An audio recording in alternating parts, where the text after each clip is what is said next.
How are you, sir? How did you sleep well?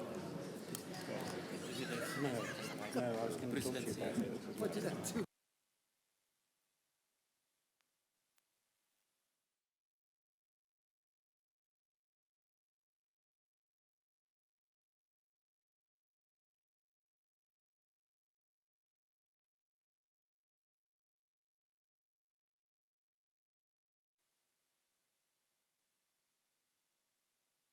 You already told me. Exactly. This is go dog. Good morning, everyone. Good morning. Could I bring some order to the room? I would like to start by welcoming all distinguished guests this morning, and this is a very, very warm welcome to everyone here today, in particular President Formaggio and the Secretary-General Guterres. This, of course, is an important start to the day this morning as we have a humanitarian-focused event, and this first session, of course, focuses on an immediate challenge that confronts Somalia and all of us, and the very serious humanitarian situation and the risk of a third famine in 25 years. Right now, we have 6.7 million people are without reliable access to food, and this is half of the Somali population. And the numbers in need are rising fast, with more than 680,000 people who have been displaced by a drought in the last few months alone. And in 2011, 250,000 people died, as we know, and half of them were women and children. And the international response to the famine in Somalia was, at the time, just far too slow. But this time, we have come together and the world has an opportunity, and a short window of opportunity, to stop this tragedy from happening again. And let's not forget, this would be a tragedy which could derail the equally as important political and security progress Somalia has made since 2012. The lesson of 2011 and the famine was very clear, that we cannot wait. We don't wait for people to die before the response takes place. And that is why at the beginning of this year, with all the signs pointing to the risk of famine, the UK was one of the first to step up and intervene. I myself had the privilege of visiting Mogadishu in January to see the situation myself, and immediately put £10 million of support in. But then it's fair to say that the situation unfolded rather graphically in a very, very short period of time. And we then put another £100 million of support, humanitarian support, into Somalia to really put a full commitment in. Now, of course, that has led to responses in terms of food and security, drinking water, medical equipment. But that is, of course, thanks to many of our partners who we are going to hear from later on this morning as well. Partners are UN agencies, the Red Cross, and UK Aid has really stepped up and provided a great deal of life-saving assistance. And the public, of course, in the UK have really led the way in their response to the crisis, with over £50 million being raised by the Disasters Emergency Committee Appeal for East Africa, including £10 million of matching funds from the British government as well. We've acted without hesitation, and I really want to use just a second to just thank all donors who have stepped up and contributed to an unprecedented response to the UN Somalia appeal this year as well. And I think, again, it speaks volumes and is a testament to the strong ways of working that we all have, the collaboration that we have. Of course, this has led to a massive and enormous increase in assistance and the scaling up, with 1.7 million people being reached in terms of food security, water, and the life-saving support that we have been able to put in. 100 days on from the UN's early warning of famine risk, we have so far averted the worst, but the situation is still quite precarious. And we know that obviously there are issues with rainfall and harvest and disease on the increase. And just last week, UNICEF warned that 1.4 million children are projected to suffer acute malnutrition this year, which has increased by 50% since the start of the year. So there is no room for complacency at all. And this crisis will continue. The revised UN appeal, which will be presented in a moment, makes very clear that more assistance is urgently required. And I look forward to that appeal. The UK will look at that appeal closely, and we hope that others will also do the same. But at the same time, I think we all have to reflect that money is only part of the solution, and that we need a reformed humanitarian response that ensures that our funds are directed and going to exactly where it's needed in time and in that very clear manner. International international agencies coming together, yes, but also working together better. Competition for resources must give way to collaboration. And I think it's fair to say we all want to see much better data in real time, transparency about coverage, and greater accountability as well. And finally, in conflict-affected areas, we must also work hard to make sure that everyone who needs our help is able to get that. And of course, the problems caused by Al-Shabaab and others must be overcome. So I think in conclusion, in my opening remarks, that we are on track to avoid a repeat of the disaster that took place in 2011. But this is a hard year, 2017, a year of much suffering and tragedy for many Somalis. And so we need to think beyond this. And that's why this conference today is so important for building a more prosperous and secure Somalia for the future. And I think today is also us coming together as an international community with such distinguished support here, yes, in the room, but attending the conference as well, to make sure we commit to provide the right responses, but also look to the long-term future, one of recovery, one of resilience that we are all building, and a long-term commitment to stand by Somalia now in the future. I am going to hand over to President Farmajo to speak following my remarks. But I would just like to say that I think by hosting this conference today and the very significant contributions and participants we have here today as well, we really do have an opportunity to build a resilient Somalia and one where we all look to the future together and working together, in particular with you, President Farmajo. Thank you. Good morning. Your Excellency, Mr. Secretary General, Your Excellency, Madam Secretary of State Patel, Excellencies, distinguished delegates, honorable friends, I would like to take this opportunity to thank the Right Honorable Priti Patel, the UK Secretary of State for International Development, for hosting this humanitarian focus event. I would also like to thank the Secretary General of the United Nations, His Excellency Antonio Guterres, for co-organizing this important event. Excellencies, Somalia is yet again faced with renewed risk of famine, just 6 years after devastating famine killed more than 260,000 people. It's my firm belief that the 2011 famine could have been avoided had we responded far sooner. At the time, I recall it raising the alarm bells myself at the UN Security Council meeting as Prime Minister of Somalia. Sadly, we did not manage to mobilize in time back then.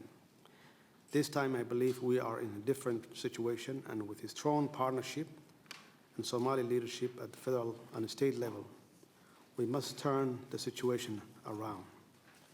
As soon as we took office on 8th February of this year, the drought response became my immediate priority. I could not bear to see us repeating the same mistake of 2011, when collectively we were too slow to react. On 28 February 2017, I declared national disaster to deal with the humanitarian emergency in all areas affected by the drought. The federal member states leaders and I have appealed to the international community for urgent assistance to help respond to this crisis, to help families and individuals recover from the effect of drought disaster and to avoid humanitarian tragedy, epic proportions. Excellencies, we have worked more closely with humanitarian partners and are hardening it with our unprecedented show of solidarity with Somali people. I take this opportunity to thank you all for the commitment you have demonstrated to respond to the current humanitarian crisis in Somalia. Somali business community and diaspora have heeded the calls to participate in the life-saving effort to prevent famine and mitigate the impact of drought. Our new cabinet also put all of its efforts into the drought response. We established a new Ministry of Humanitarian Affairs and Disaster Management, the first of its kind in Somalia. to ensure that we robustly concentrate our efforts on the current drought response and lay the foundations for preventing future disaster through investment in resilience. Priority actions include strong coordination of in-kind contributions channeled through our government to ensure that it effectively reaches the most vulnerable in timely manner. We are also prioritizing issues of access. Constraints include time-consuming and costly administrative impediments for NGOs and roadblocks on major supply routes that are slowly down humanitarians and commercial contribution to prevent famine. The new ministry, under the leadership of Minister of Humanitarian Affairs and Disaster Management, Dr. Qasim, has put in place a National Emergency Operations Center with the aim of helping coordinate and complement the humanitarian response coming from a variety of actors ranging from federal state members, the Somali private sector, the diaspora, the youth, as well as our international partners. Ladies and gentlemen, I'm very proud of the many Somali-led initiatives initiated by my fellow citizens to respond to severe drought, from hashtag #AwiWalal, which in English translates help a sibling, to Forset Fund and the numerous contributions provided by the civil society, private sector, and the diaspora. The United Nations Organizations for Islamic Cooperation and NGOs have also played a key role in this response to ensure that we reached greater number of people in need.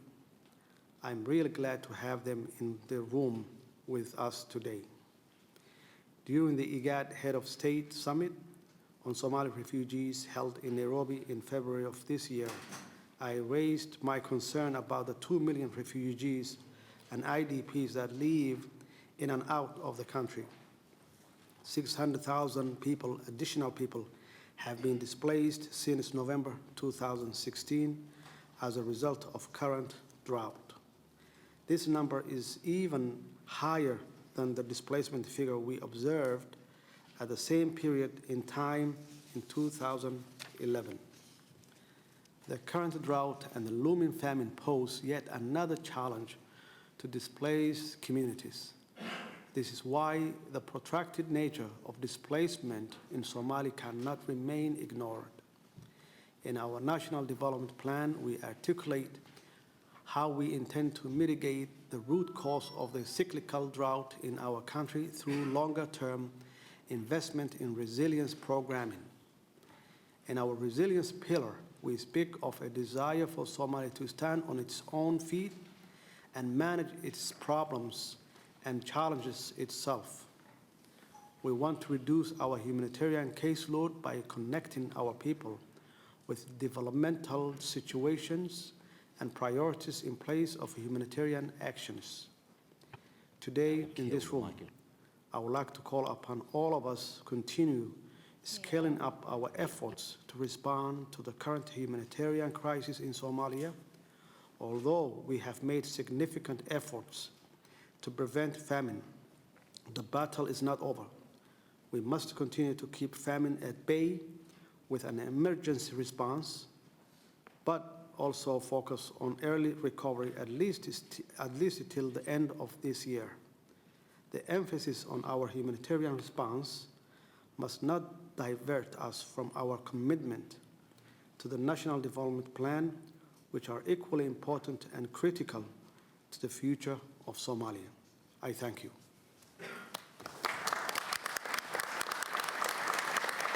Your Excellency, President Formaggio, thank you for your remarks, which clearly state, obviously, the scale of the challenge. Could I now invite His Excellency, the Secretary General, Antonio Guterres, to speak? Thank you. Excellencies, ladies and gentlemen, just over 2 months ago, I traveled to Mogadishu and Baidoa to spotlight the humanitarian crisis in Somalia. And I chose this for my first visit as Secretary General to the field because I remember too well the tragic situation in 2011. I could never forget the devastation, displacement, drought, famine and desperation. I've seen it as High Commissioner for Refugees, both inside Somalia and receiving people in Dadaab in Kenya and in Dolowad in Ethiopia in really dramatic circumstances. And if there is an image I will never forget in my life, is to see children dying already where they could be assisted because they just arrived too late. I went back in March to ask people whether they are getting the assistance they need, and I appealed for the international community to avert the worst. Somalia now hangs in the balance between peril and potential. And here in London, we can tip the scales from danger to safety. Political stability is gradually getting ground. Somalia has increased its capacity to govern. The foundations for improved stability are in place, but all these gains that the President and the government have managed are fragile. We need investments that preserve progress while urgently addressing the growing food insecurity crisis affecting millions of Somalis. Their lives have been torn apart by a deadly combination of chronic doubt, endemic poverty and fragility, combined with displacement, ongoing instability, as well as violations of international humanitarian and human rights law in the context of the terrorist attacks we are all aware of. This crisis has left 6.2 million severely food insecure, 440,000 are at risk of famine, and 275,000 malnourished children are at risk of starvation. And the lean season is coming. Hunger conditions are expected to worsen over coming months, and in areas where the rain failed, there may be no crops at all. People who flee their homes, both internally and across borders, are especially vulnerable also in relation to protection violations. And I'm especially concerned about rampant gender-based violence, which mostly affect children, women and girls. They are already in peril, and intermittent violence, insecurity and human rights violations are making conditions even worse. UN agencies and our partners have significantly scaled up assistance over the past few months. We are now reaching close to 2 million people out of the 5.5 million targeted with food, cash transfers, nutrition treatment, health interventions, safe water and protection services. And the UN stands ready to redouble our efforts, but the environment is challenging and dangerous. And it is extremely difficult in some areas to access vulnerable people that are in need and to make sure that they receive the assistance and services they are entitled to have. I commend the federal government for prioritizing the drought response. And I call on the government and all other parties to the conflict to facilitate rapid and unimpeded humanitarian access and to respect their obligations under international humanitarian law. Donors have also been generous, and I want to thank you for that. But we need more, not only now, but for the long term. Needs are rising, and we must reverse these. Your contributions will save lives and prevent famine. But we have to act now to break the cycle of fragility and vulnerability in Somalia. Donors will have to support efforts to shore up resilience and reduce needs over time. Development actors will have to expand into the areas of fragility and risk, and humanitarians and development partners are actively improving their coordination and will have to join forces to plan for collective outcomes that reduce vulnerability and lower the risk of new crises in the future. Such a new way of working can make a measurable difference for the 6.2 million Somalis affected by crises today and for the generations to come.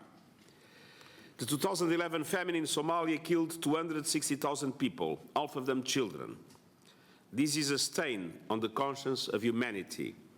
This time, we must save lives before it is too late, and now it's our chance to help the people of Somalia open a new chapter for their country and for our world. Thank you very much. Thank you, Secretary General.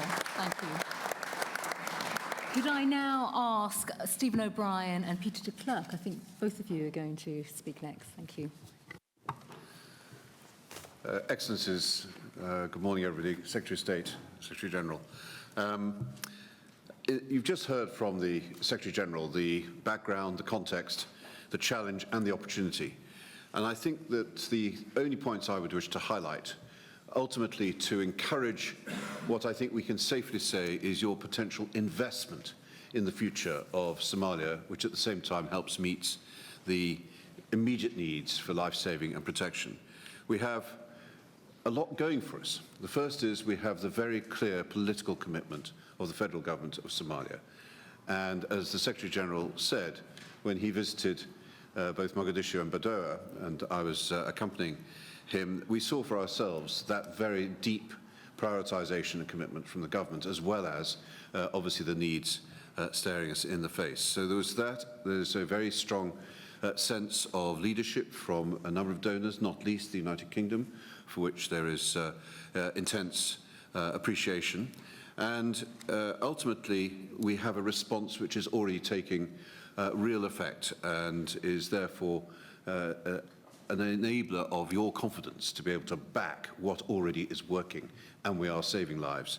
And so rather than go through the detailed numbers as has already been outlined, and also in the interest of time, I wanted just to highlight the fact that having received already $479 million generously, thank you very much, from the donors, this is now out of the context, which Peter will outline in more detail, of the overall new total that is required in order for us to really do what has been our challenge, and that is learning from the lessons of 2010-11, as we've just heard, is of the 260,000 who sadly perished in that famine in Somalia, half were already dead before famine was called.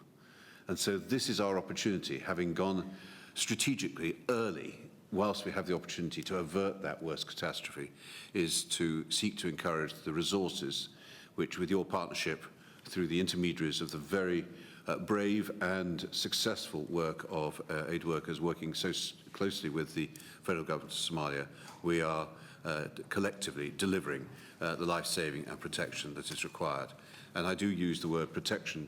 It's an important element, as you heard from the Secretary General, because of the concerns about gender-based violence that is inevitably, sadly, accompanying so many of these hard pressures.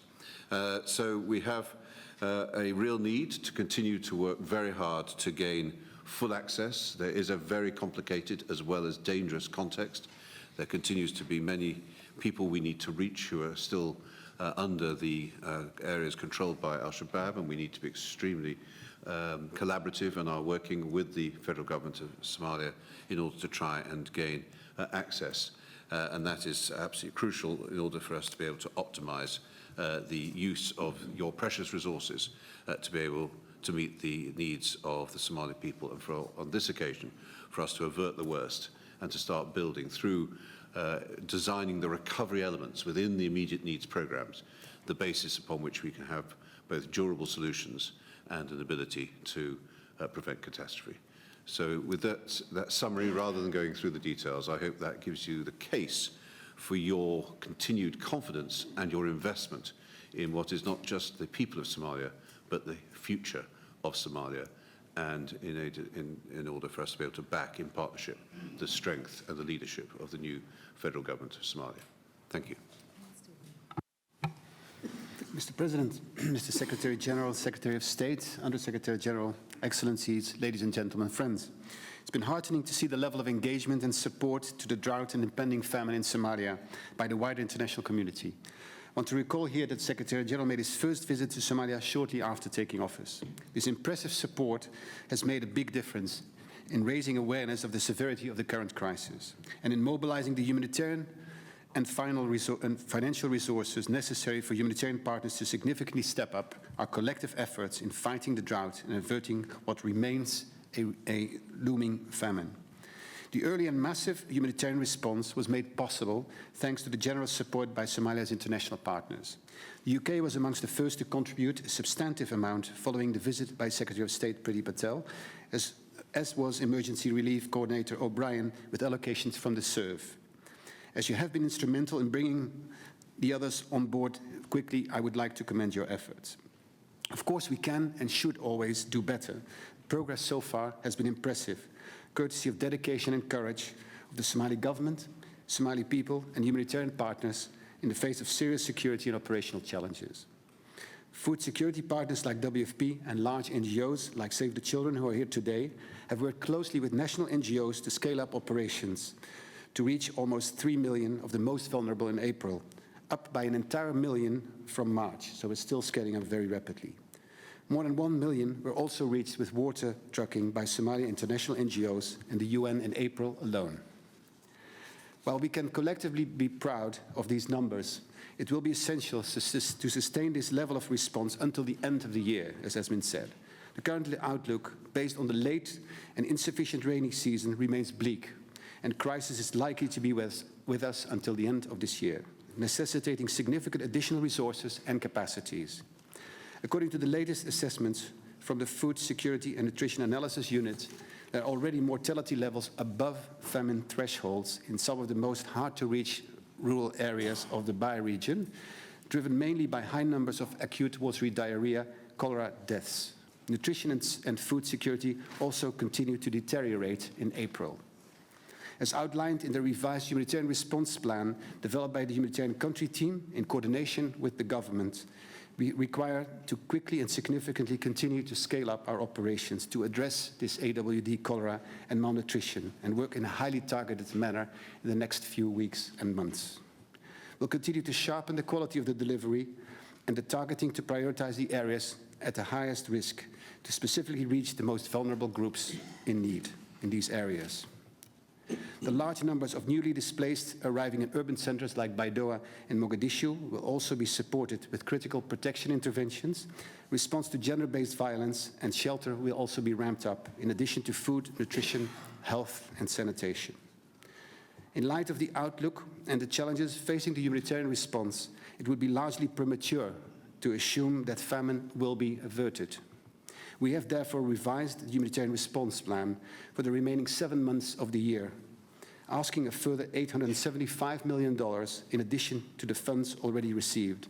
And the $680 million that were received inside and outside the humanitarian response plan has been at a pace that I have never seen in my 30-year experience before. The revised humanitarian response plan brings the total amount needed in 2017 to $1.5 billion. We need these funds and we need them early. We have more opportunities to succeed this time than ever before.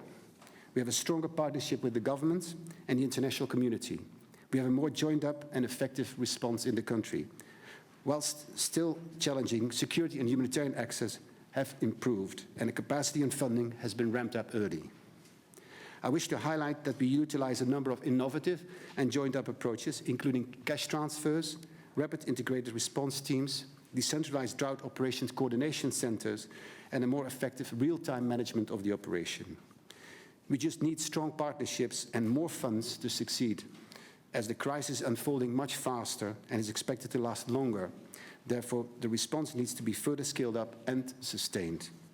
We'll also be linking life-saving activities with resilience efforts for the populations being reached with services to enable early recovery of livelihoods as part of our integrated approach. This is essential, given that the most affected populations have lost nearly all their assets, and particularly their livestock. Rather than setting up an externally driven coordination effort to manage the relief development nexus, the resilience pillar in the new National Development Plan will be guiding the United Nations and the humanitarian partners' efforts towards recovery. On behalf of the government of Somalia present here today at the highest levels and the people who require our assistance, I want to thank you for the strong commitment you have shown thus far and to urge you to sustain the momentum by supporting the revised humanitarian response plan for 2017 so that together we will continue to avert a famine in Somalia and in fact start working towards a situation where future droughts will no longer turn into famines ever again. Thank you very much. Peter, thank you very much. And this is now where I'm going to get slightly tougher on time for obvious reasons. I would now like to invite our implementing partners, beginning with Kevin Watkins from Save the Children, followed by the Somalia NGO Consortium. Thank you, Kevin. Secretary of State, thank you. And I wanted to start, if I may, by using a small amount of my time to thank you personally for the role that you and DFID colleagues have played in galvanizing and supporting international action in establishing the UK as the biggest humanitarian donor in Somalia and in creating the conditions for building for the future.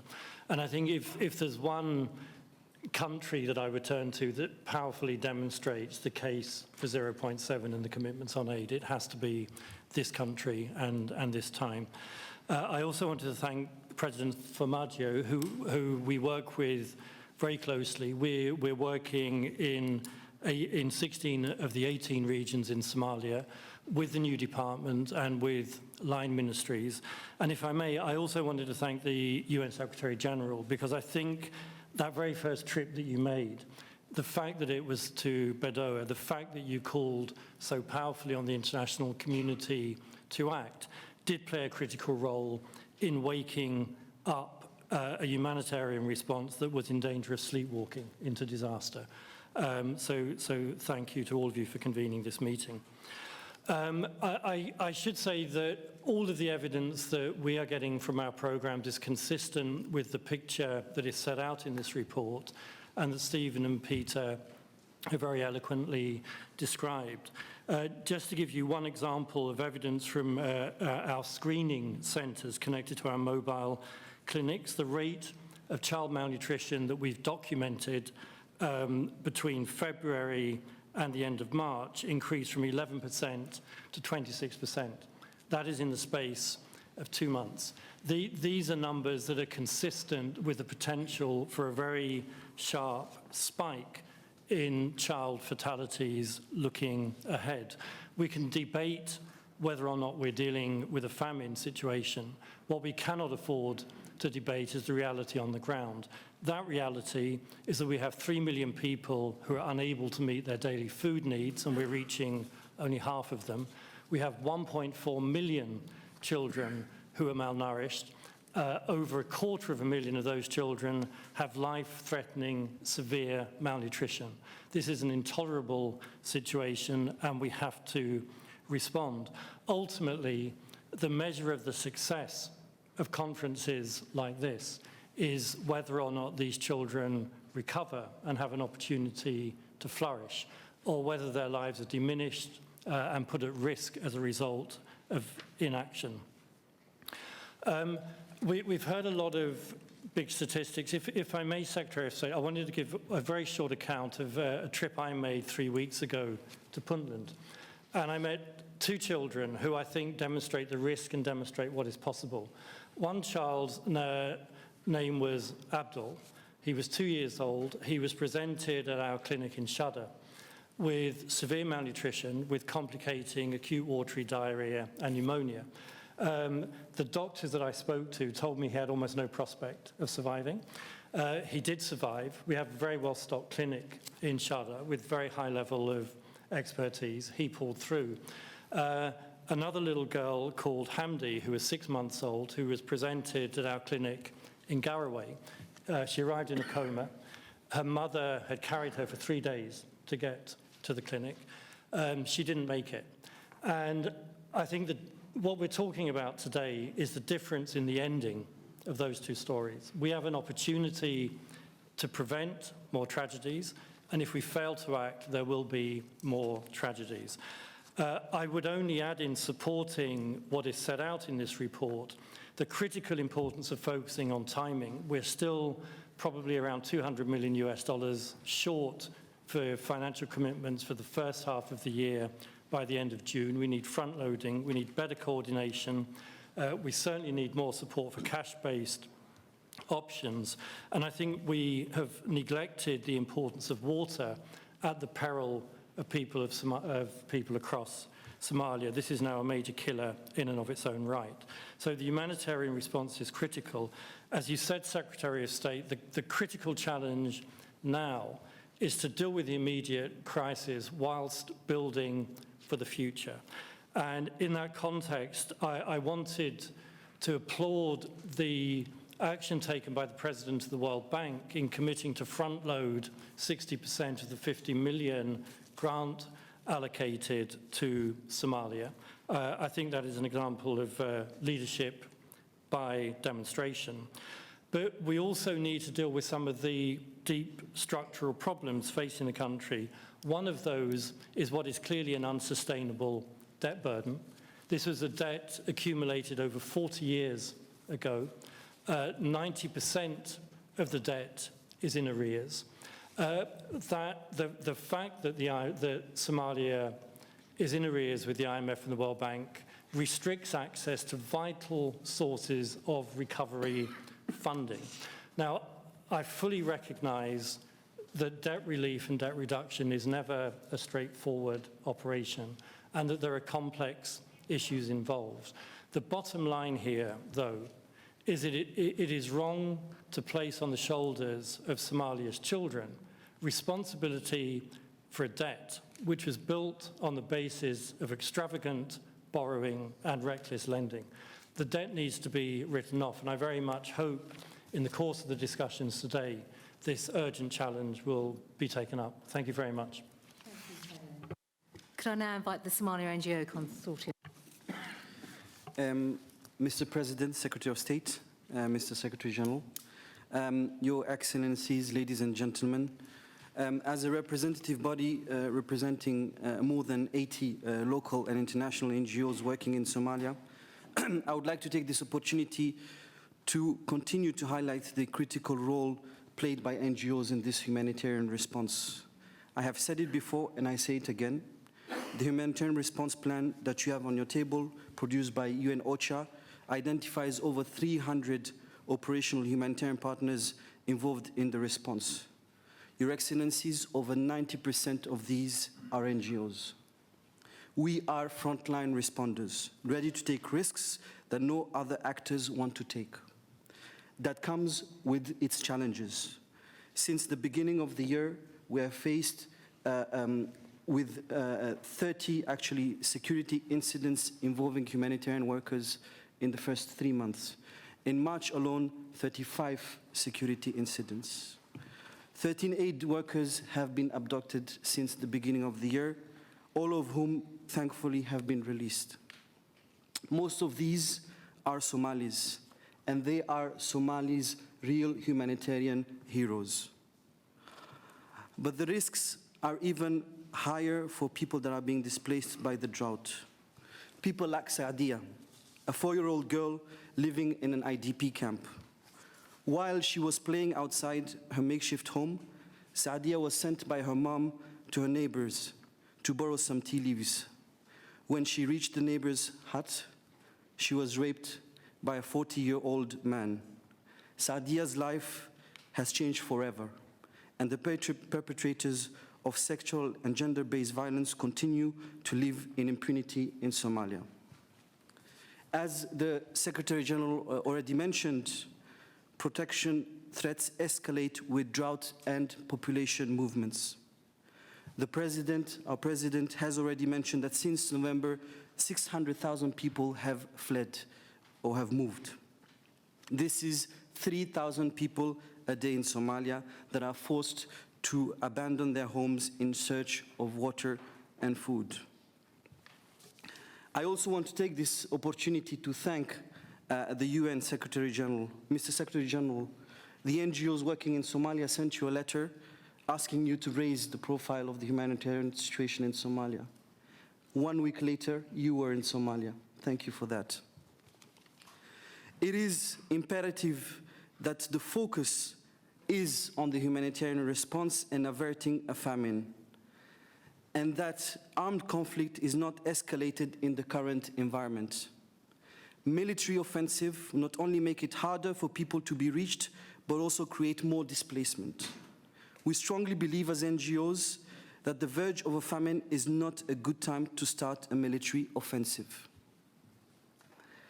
Secretary of State, in your eloquent speech, you talked about humanitarian reform, and I want to speak on behalf of our local NGO members. I'd like to take this opportunity to remind the international community of the commitments just made over 1 year ago at the World Humanitarian Summit, particularly on the pledge to invest in local capacities through direct and predictable funding, where possible to national and local actors, along with long-term support to develop their capacity to prevent, respond, and recover from crisis. There is no better time than now to start. Thank you. Thank you very much. I now have a number of representatives that have indicated they'd like to speak. And again, in the interest of time, I'd like some short interventions. I'm now going to invite High Representative Vice President Federica Mogherini to speak on behalf of the European Union. Thank you, Federica.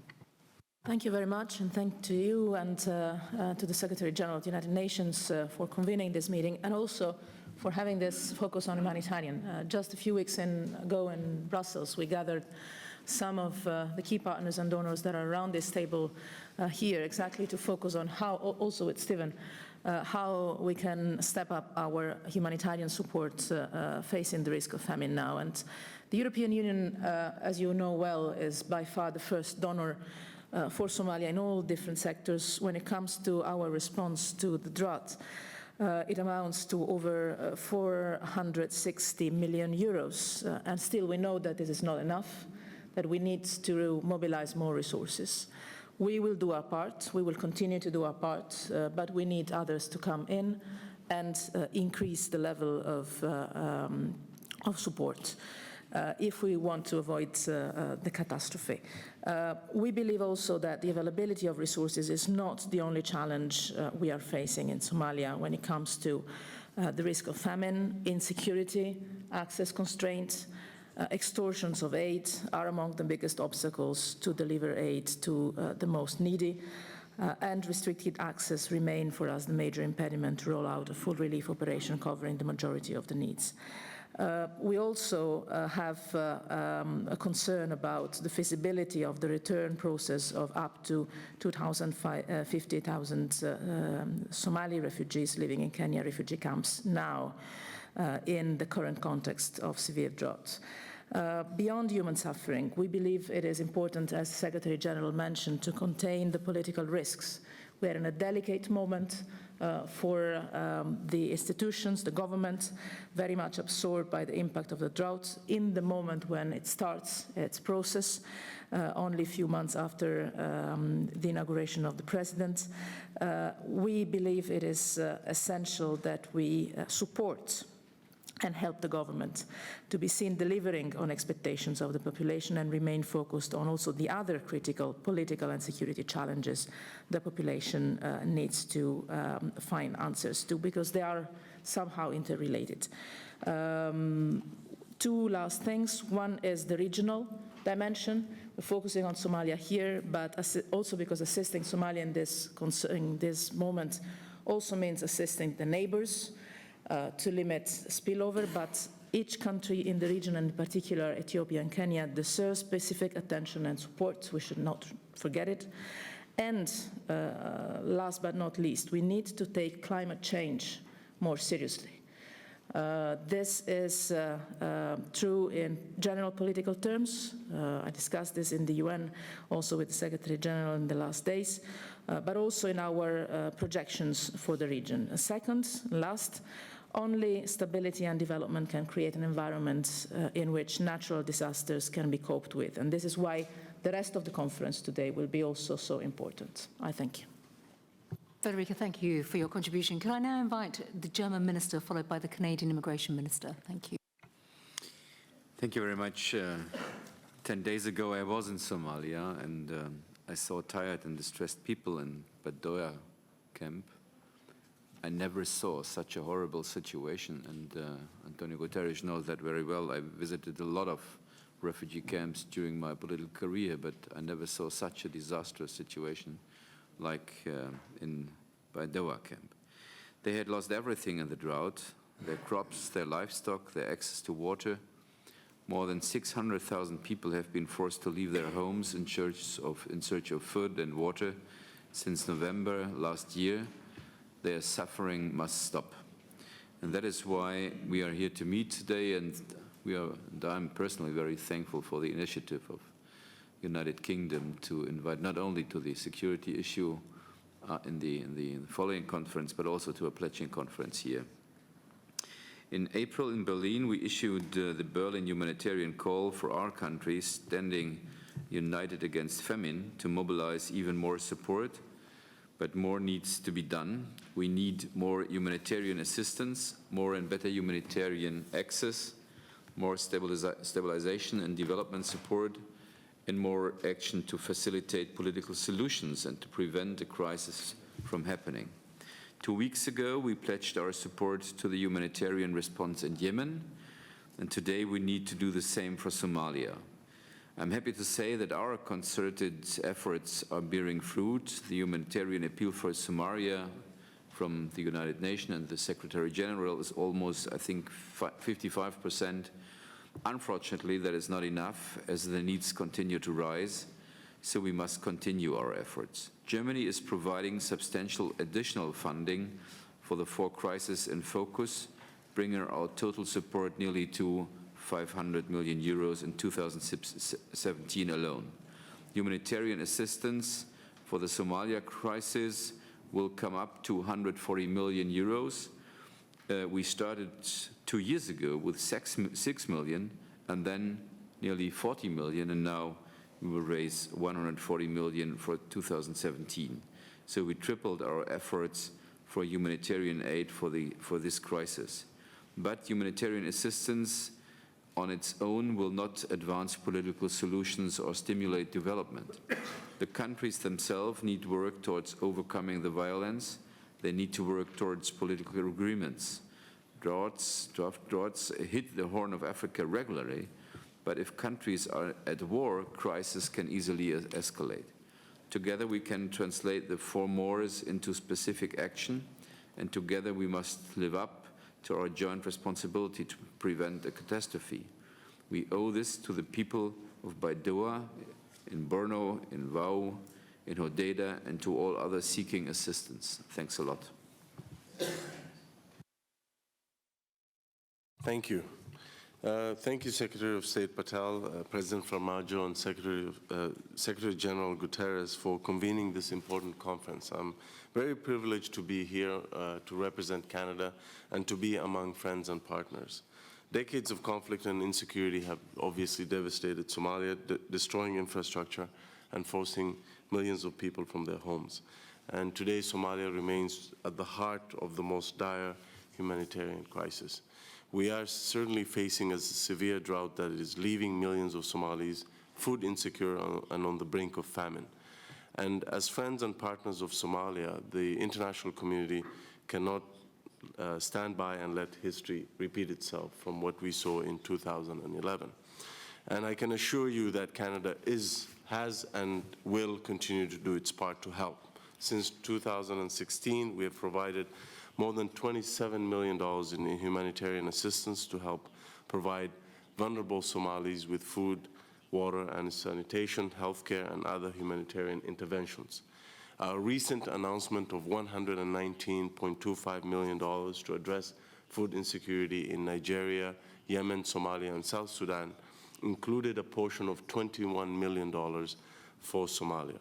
Of course, the impact of the humanitarian crisis in Somalia is not limited to its borders, and around 1 million Somalis are living as refugees in neighboring countries. And so we want to take this opportunity as Canada to recognize and appreciate the generosity of the governments in the region that continue to host large numbers of Somali refugees for so many years.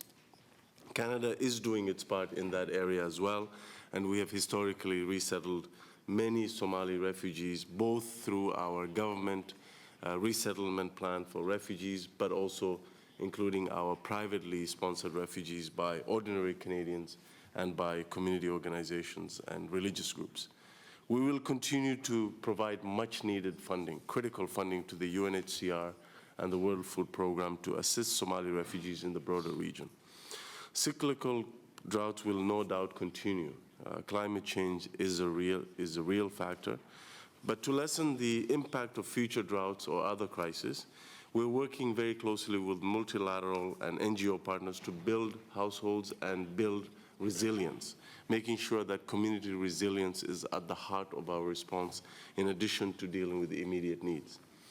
For example, Canada has now provided our NGO partners in Somalia with the opportunity to access multi-year funding so that they can have stable, long-term and predictable funding so that they can design interventions that both meet our immediate humanitarian needs to intervene and also to address the long-term resilience challenge. Friends and colleagues, we are also reminded that when it comes to drought and famine and conflict, we recognize in Canada that these issues have a disproportionate impact on women and girls. And that is why our international development and assistance framework is focusing on women and girls. As we look forward to our humanitarian and longer-term responses, we must ensure that these address the particular needs of women and girls in Somalia. And as long as it is required, Canada will continue to seek ways to assist the most vulnerable, including the sick, children, and the elderly. The people of Somalia deserve no less. Canada has been and always has been and will be and continue to be on the side of Somalia and do so in the future. Thank you very much. Thank you very much. Could I invite ministerial colleagues in the following order, please, for Denmark, Sweden, Switzerland, followed by Japan, to make their contributions. Thank you, Mr. President, Mr. Secretary General, Madam Secretary of State. First of all, thank you for bringing us together here today to discuss what I think is an issue which is on the minds of all of us. Now, in response to the drought and the warning of famine, Denmark has stepped up humanitarian support to Somalia. In 2017 alone, Denmark has already contributed with more than $20 million of exceptional humanitarian drought funding to Somalia, already approximately 40% our levels in 2016. And we will, of course, carefully review the new revised humanitarian response plan. I should add that this comes on top of our contribution via the European Commission, our contributions to the SURF, and of course our core contributions to a number of humanitarian agencies, be the UN or be the international. I think, as some of you have hinted at, I think one thing, of course, are the funds, but another thing is, of course, making sure that the assistance is delivered. And we are concerned about, as I think we all are, the lack of access to vulnerable population groups. And we urge the government to coordinate with UN and the rest to remove those constraints that can be removed and which are impacting on the delivery of assistance. At the same time, we think it's very positive to see that the government, the private sector in Somalia, and local organizations in Somalia and the international community has launched what is a large-scale response to the drought. But as others have alluded to, emergency relief is, of course, only a band-aid, if you like, without longer-term development efforts aimed at building resilience. Nationally sustained preparedness and response through national drought committees and localized action is key. Now, a week ago today, I stood in Mogadishu, and to me it was clear that the establishment of the Drought Operations Coordination Centers in Mogadishu, Baidoa, and Garowe are indeed improving operational coordination. But we must move beyond just coordination. We must bring development and humanitarian actors together in line with, as our colleague from the Somalia NGO Consortium said, the promises we made at the World Humanitarian Summit in Istanbul. This will be absolutely key to deal with the drivers and the consequences of the displacement we are seeing. We need to deliver in a coherent manner and to include INGOs, but also and not least local actors that are indispensable to ongoing efforts in Somalia and often have access where others have not. As we respond to the drought, we must embark, as the Secretary General said, on a new way of working towards the joint objective of meeting short and long-term needs of vulnerable people, aiming for collective results. And in this case, it is a drought-resilient Somalia which is better equipped to handle the next time a drought sets in. As I said, joint coherent engagement in Somalia is needed to address both the short-term and the longer-term needs and to contribute to building that resilience. As others have said, what we need to do is, of course, to save lives, but we also need to same time to help the Somalia build a future for itself. Thank you. Thank you, Secretary of State, and thank you, UK, UN, and not least the government of Somalia for bringing us together here. Much has been said already, and we are, of course, like others, gravely concerned about the situation caused by the drought in Somalia. and the devastating impact that it has and will have, not only for the lives and livelihoods, but actually for the whole region, and therefore it's a great concern. It's a concern of humanitarian support, but it's also a concern, and this has been said by several, of how we really can support the long-term development plan of Somalia and see to that security is also being brought for that matter. I think the new Somalia administration has made it very clear here today, and we can also hear that it is actually seen on the ground that avoiding famine has been made a top priority, and of course we must support this action. And this is also what we promised with the grand bargain, to see to that we really support local ownership, because that's the way that we will have sustainable development with this regard. But then coordination amongst us is so important, therefore it's very good that we meet here today.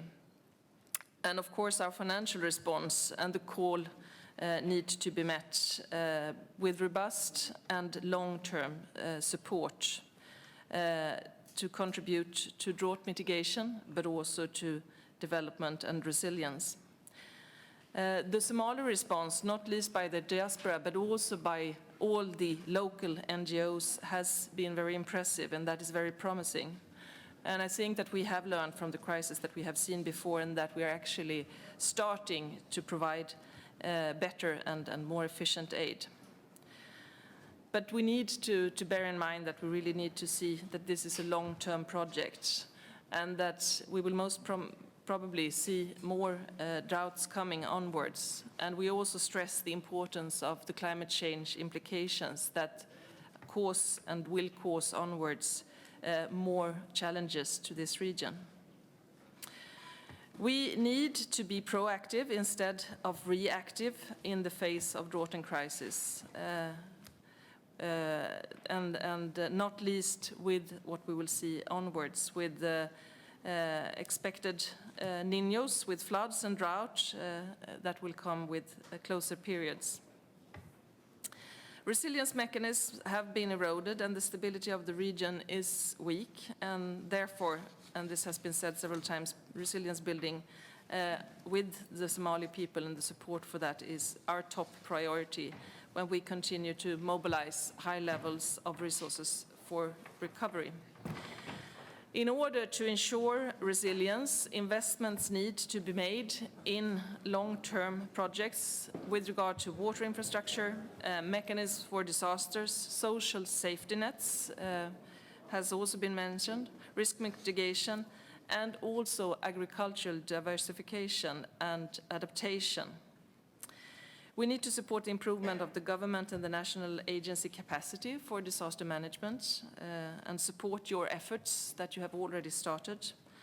The new Ministry for Humanitarian Affairs is, of course, an important step that we will support with capacity building. And we think that there is also need to see the technical agency for disaster management. Of course, the coordination of the UN system is crucial, and therefore we're happy to see that this is also being done with the Drought Operations Coordination Center. It's a very welcomed initiative by us. And Sweden has also, as many in this room, front-loaded support to humanitarian actors within the UN family, but also others. The result of humanitarian and development support will be much more successful when humanitarian and development actors start to plan together. The analysis needs to be made that way to bring more efficient support. And once again, this is what we decided upon based on long-term experiences in the Humanitarian Summit. We need credit schemes, we need to support saving groups and market infrastructures, and also skills development from the start. Sweden has made efforts in engaging our development partners on the ground to see how we can prove and be a good example of how to close the gap between humanitarian and development support. Because we also recognize that even though we see a response, the humanitarian resources will not be enough on a long-term basis to cover the needs of the crisis and the life-saving activities. So therefore, closing the gap between humanitarian development support is so important. We have not only front-loaded support to the UN and the humanitarian system, but we have also reprogrammed and added funds to existing development programs in Somalia to see to that they can be used for drought mitigation. But whilst we do this, and while we see the importance of common analysis and action between humanitarian and development partners, we also need to safeguard the specific mandate by the humanitarian actors. And of course, as was also said by Denmark, have the support from the Somali government to see to there is access for the humanitarian action needed. We have managed to scale up our development programs to work with mitigation infrastructure, cash for work, livestock, livelihoods, resilience for an additional of $6.5 million. And for this year, we have doubled our effort in Somalia, which brings our response to $29 million directly to Somalia if we don't count the support to the humanitarian actors in the multilateral system. We, of course, applaud what we can also see, having a lot of Somali Swedes, the engagement from the diaspora and the Somali citizens to front the situation. And we think that this is very, very promising for the future, and it, of course, also is very promising that we see closer ties between our countries, because, of course, any crisis should be led by a country, and we are the ones to support. It's important also, finally, to highlight that the drought crisis is also creating regional challenges. I said this initially, and this must be reflected in our response.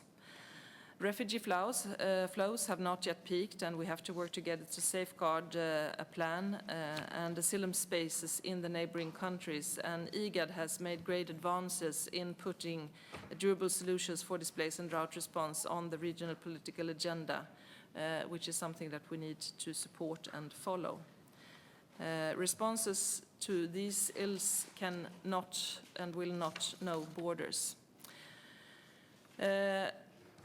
Drought is somewhat a national phenomenon, but closely linked to the concerns that we have on climate change. And Sweden has engaged in the link between security, climate change, and development. And the humanitarian disasters that we will see onwards will relate to the way we work with these links. We are gathered here today to look into political and security arrangements in Somalia. We all know how important these are, so we will also be very interested to follow the discussion onwards today and to see how we, with these linkages, can actually support Somalia in the best way. Thank you very much. Thank you. Could I ask for everyone's indulgence now? We have less than 10 minutes and I have still 6 speakers. So I'm going to, in the following order, ask Switzerland, Japan, US, Djibouti, the World Bank, and then OIC. But as I've said, we have very, very short time. So could I have very short interventions, please? Thank you. Thank you, Secretary of State. I'll be brief. Switzerland and Denmark have co-chaired the humanitarian donor group Somalia for 1 year and are therefore very closely following up on the drought situation and the response to it.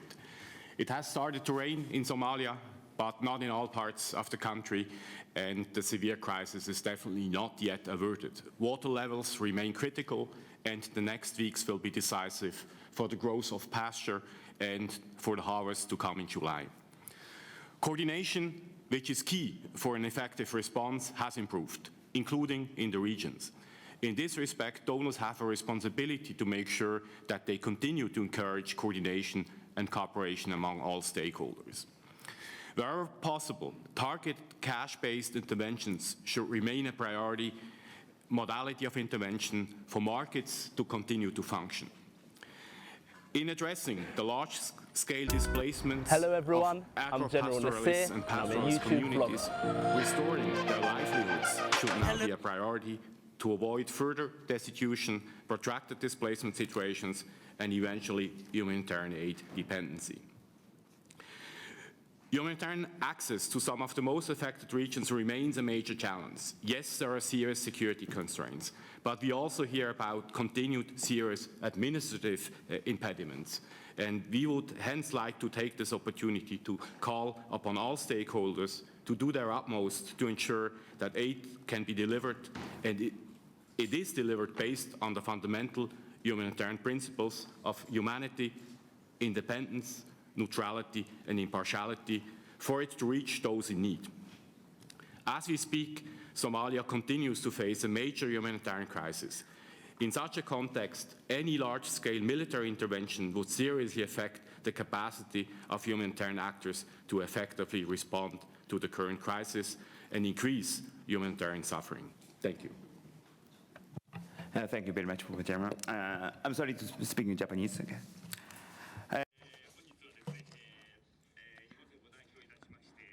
Thank you very much. I'm Shunsuke Takei, Parliamentary Vice Minister for Foreign Affairs, attending today's conference as the representative of the Japanese government. I would like to express my respect for the initiative shown by our host of this event, UN Secretary General Guterres, President Farmajo, and International Development Secretary Patel, in holding this conference at this most important time. Japan is strongly concerned about the current situation in Somalia, where the humanitarian situation is further becoming lengthened and complicated by famine caused by drought and accompanying infectious diseases. The international community, including Japan, has gathered for this conference to push forward Somalia's economic and social development.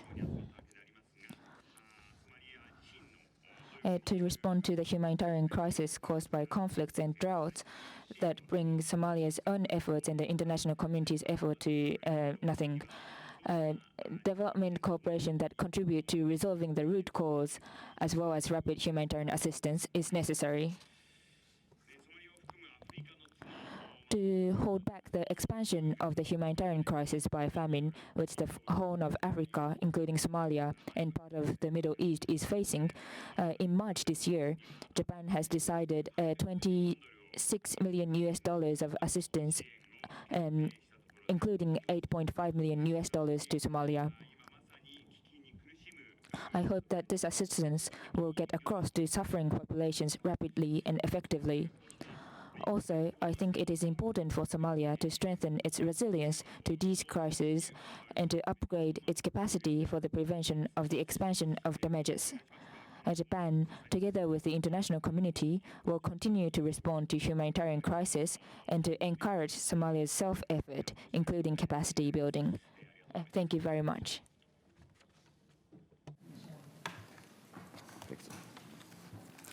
Thank you. The United States government first and foremost commends the leadership of President Farmajo and his administration in responding to the drought. These efforts to facilitate and channel assistance from the private sector and the diaspora are extraordinary.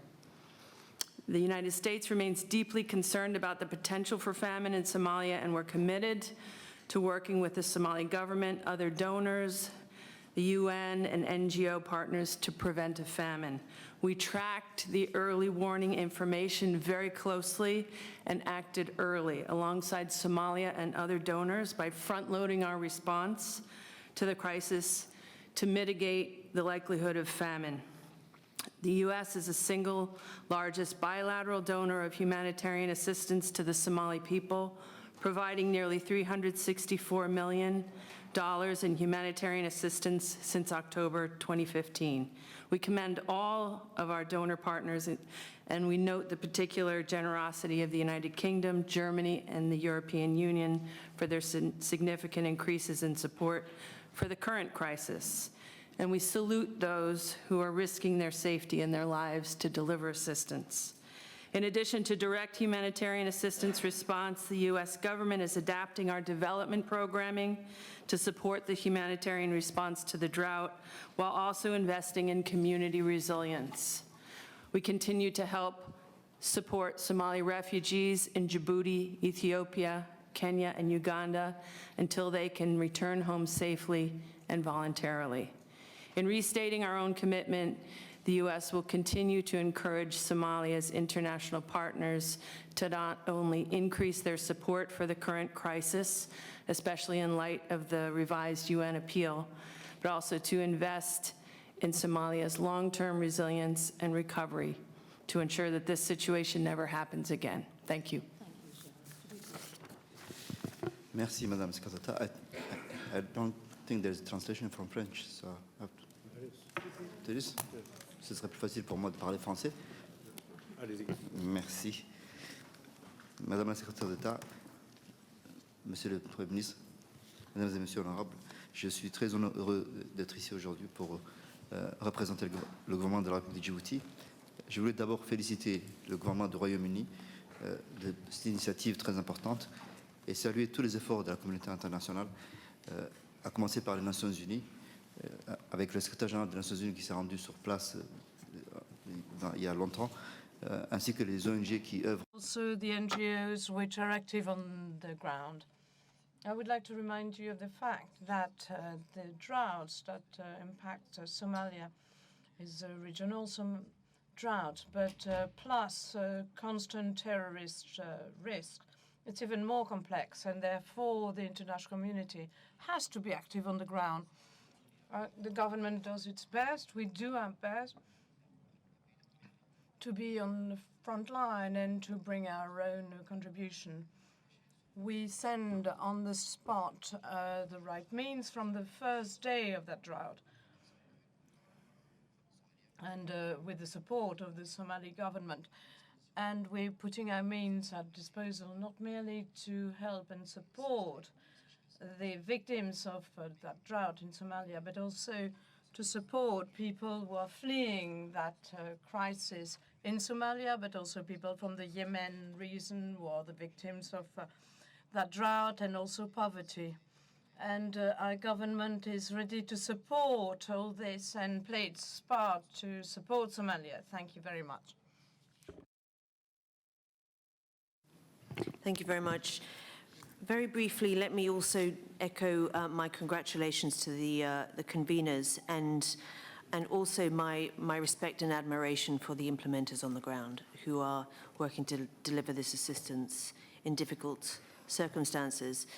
Now, I just want to say two things. One is that I'm delighted that the focus of this response is not only the immediate needs, but the recovery and also breaking the cycle of vulnerability in Somalia, particularly given that climate factors are likely to make these events more frequent in the future. So getting that recovery right is critical. I wanted to respond to the point made by the representative from Save the Children that indeed there are significant resources available within the World Bank's IDA to which many governments here today, if not most governments here today, are contributors, and you gave a very generous replenishment to IDA last December. But these could be available to Somalia if they were able to get through their debt relief process. Now that will be discussed at lunchtime today, and it will require some technical steps, but most of all, political momentum. And I hope that creditors are able to, out of this conference, take away that momentum and get that moving. Even before we have a debt relief process, while Somalia is still in arrears to the bank, we will be requesting our board for an exceptional allocation from the crisis response window for Somalia of 50 million, which we look to disperse as quickly as possible to bridge that humanitarian development gap. Thank you very much.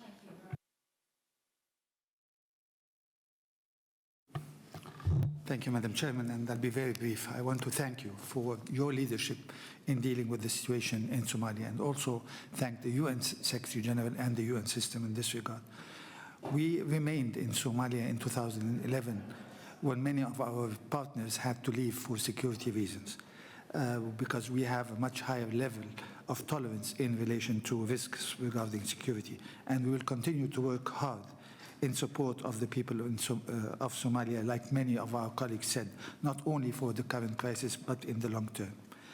I have to say that our member states have been very generous in supporting Somalia, and they will continue to do so.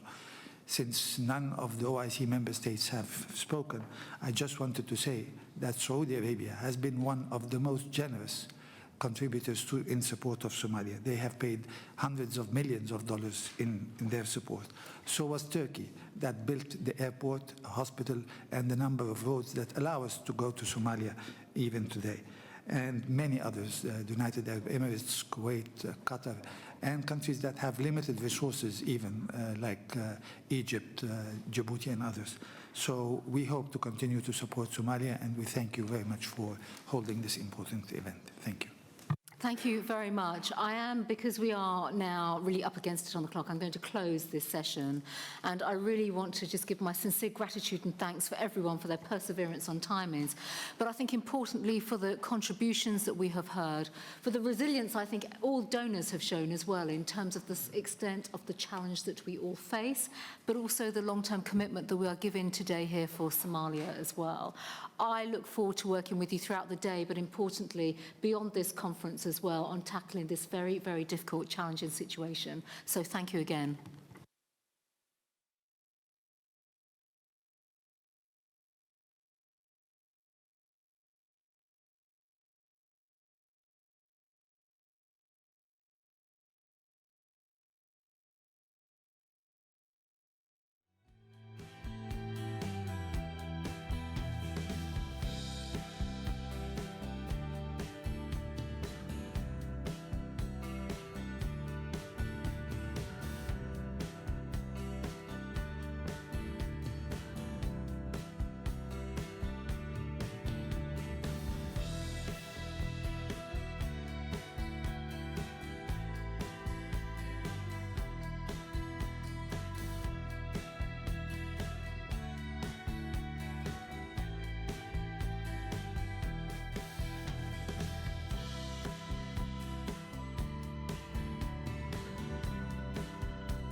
Good morning, everybody, and Presidents, Prime Ministers, Secretary-General Guterres, I'm delighted to welcome you all to London as we come together today to support President Farmajo in building a more secure, stable and prosperous future for all the people of Somalia. As an international community, our commitment to Somalia matters. Not just because it is right to help Somalia to overcome the threat of terrorism and the devastating effects of years of famine and bloodshed, but also because these challenges that face Somalia affect us all. If Somalia is a foothold for terrorist groups like Al-Shabaab and Daesh, if global trade is hijacked by pirates in the Indian Ocean, or if millions are continually displaced in a desperate bid to escape poverty and drought, the impact of instability in Somalia is felt across the whole region and the wider world. But what we have seen over the last 5 years is that when we work together on these issues, we can make progress. That progress has required exceptionally hard work and great sacrifice, not least from the troop contributing countries to the AMISOM mission, from Kenya, Uganda, Ethiopia, Burundi and Djibouti, from Somalia themselves, and from a broad coalition of other partners, including Turkey, the United Arab Emirates, the EU, America and the United Nations. But because of these efforts, Al-Shabaab has been pushed back, piracy largely contained, and new momentum brought to the political process. And I'm proud of the role that Britain has played in this work. As a global Britain, we will continue to drive coordinated international efforts that increase global security and protect our values around the world. And as we are demonstrating with our 3rd London conference, Britain's commitment to Somalia's future remains steadfast. As we meet today, Somalia has a critical window of opportunity. The election of President Farmajo and his mandate for reform provides a unique chance for Somalia to take control of its security and to build an inclusive political settlement with new economic development that can help to create more jobs and livelihoods for its people. So our task today is not to tell Somalia what to do, nor to impose our own solutions on this country from afar, but rather to get behind the new president's efforts and to support the Somali people as they work to build this new future for their country. President Farmajo, you have already shown great leadership in forging an historic agreement between the federal government and the federal member states over the future of Somalia's army and police. You have a mandate to shape a new future for your country, and we are here today first and foremost to support your efforts. So I'm delighted to invite you to make your opening address.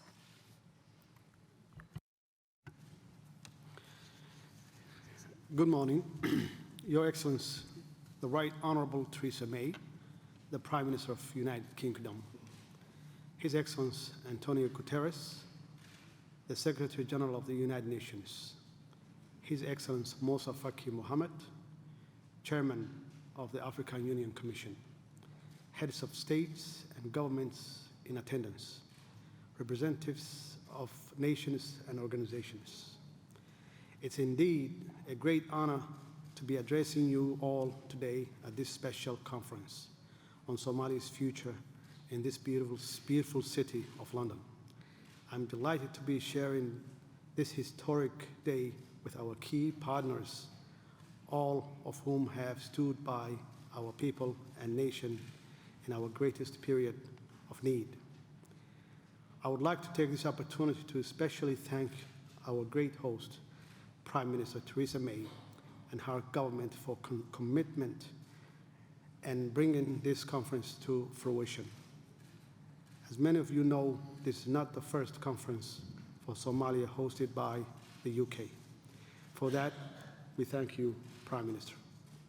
Excellencies, distinguished guests, ladies and gentlemen, as you are all aware, Somalia successfully concluded a long and complicated election process on the 8th February 2017. On that day, representatives of Somali people voted for change and a new direction for our country. I was humbled by the enormous public support I received following the election. I am, however, very aware of the high expectations the Somali people have for me, starting with improved security and provision of basic services such as health and education. Although we are working tirelessly to meet everyone's expectations, in the meantime, we hope to gradually improve our citizens' lives. The successful and peaceful transfer of power following my election was a reminder of Somalia's potential as a beacon of democracy and hope in one of the most unstable regions in the world. In fact, Somalia has a long and proud tradition of democracy going back to independence in 1960. We were the first country in Africa wherein a sitting president transferred power peacefully after losing national election. Despite the enormous challenges my country faces, we strive to those ideals. We believe that the only path to fully recovering Somalia is strengthening our democratic institutions. To that end, I will spare no effort to realizing the promise of my campaign, which was to fight Somalia's three major enemies: terrorism, corruption, and poverty. My vision revolves around these three issues, and the way to address them starts with building vital state institutions with a focus on security apparatuses and championing on an overall reform agenda. Most importantly, I will take measurable steps to unleash the great potential of my people to develop their own country and to do what they know best: trade and commerce. I strongly believe that trade is the surest way to reduce poverty and generate mass employment. Excellencies, distinguished guests, and ladies and gentlemen, my reform agenda started with selecting capable and proven leader as a Prime Minister. Prime Minister Hassan Ali Khaire brings a decade of experience as a senior executive in humanitarian and development sector, and later as a successful businessman. Capitalizing on this experience and network, and following extensive consultation with all actors, the Prime Minister formed a technocratic cabinet that includes 6 female ministers, the largest in our history, and many young ministers representing 85% of our population who are under the age of 40 years old.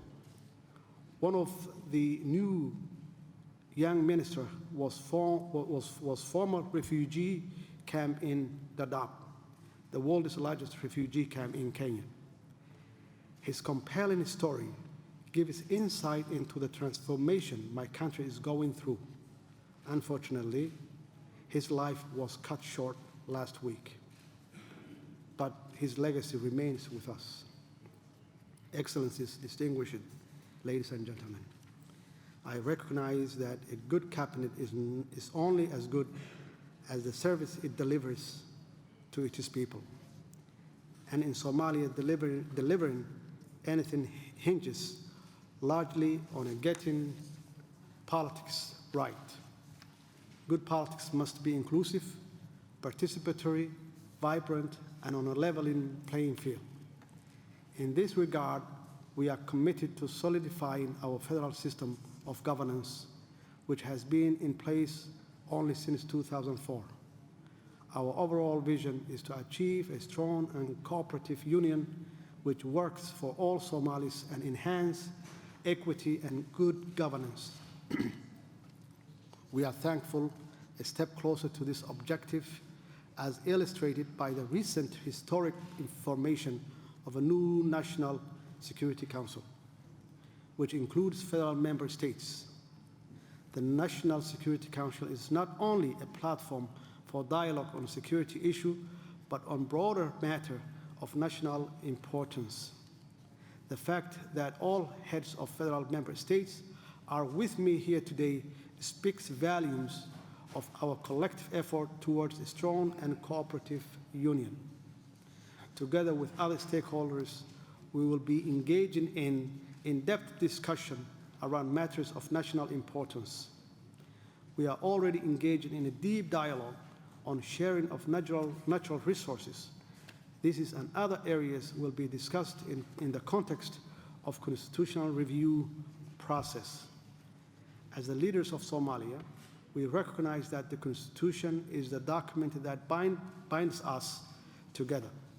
However, our political effort will not stop there. In the coming months, we will complete legislation around political parties so that all Member of Parliaments and other interested groups can form their political parties legally.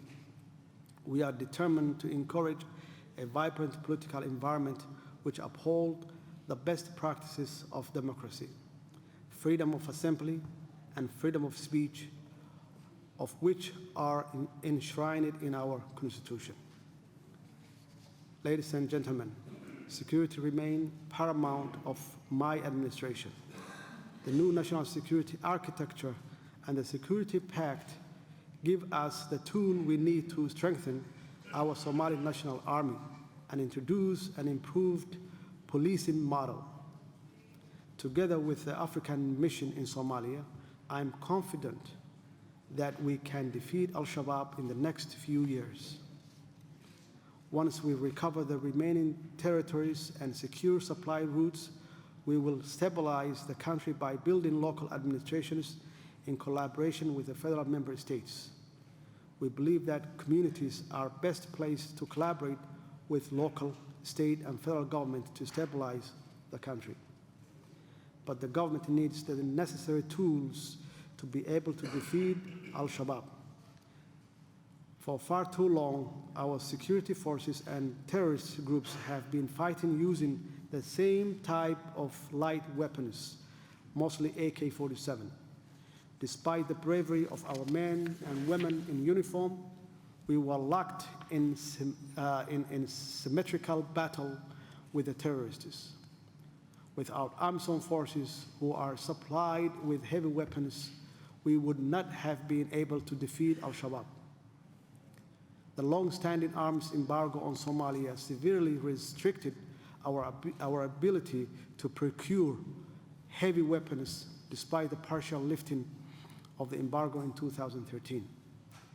Time has come for Somalia to be able to get access to qualitatively better equipment and weapons than terrorism. In this regard, we are working with our partner and the Security Council to develop a clearly defined roadmap to full lifting of the arms embargo. This would include the improvement we must make to our weapon management, command and control system. Excellencies, distinguished guests, and ladies and gentlemen, when it comes to this security sector support we receive from our friends, we are grateful to all partners for their unwavering and sustained support over the years. Many provide financial support, while others provide technical and logistical support. One partner I would like to dedicate special gratitude is AMSOM. Their peacekeepers have been working with us for 10 years, much longer anyone expected. During that time, they have sacrificed many soldiers in the quest to help Somalis defeat Al-Shabaab and rebuild our security forces. Their sacrifices will not go in vain. A vital element of rebuilding our security apparatus is to radically improve on coordination among international partners on the security front. I will welcome the genuine attempt to address these fundamental problems through the creation of Comprehensive Assistance to Security, or CAS group.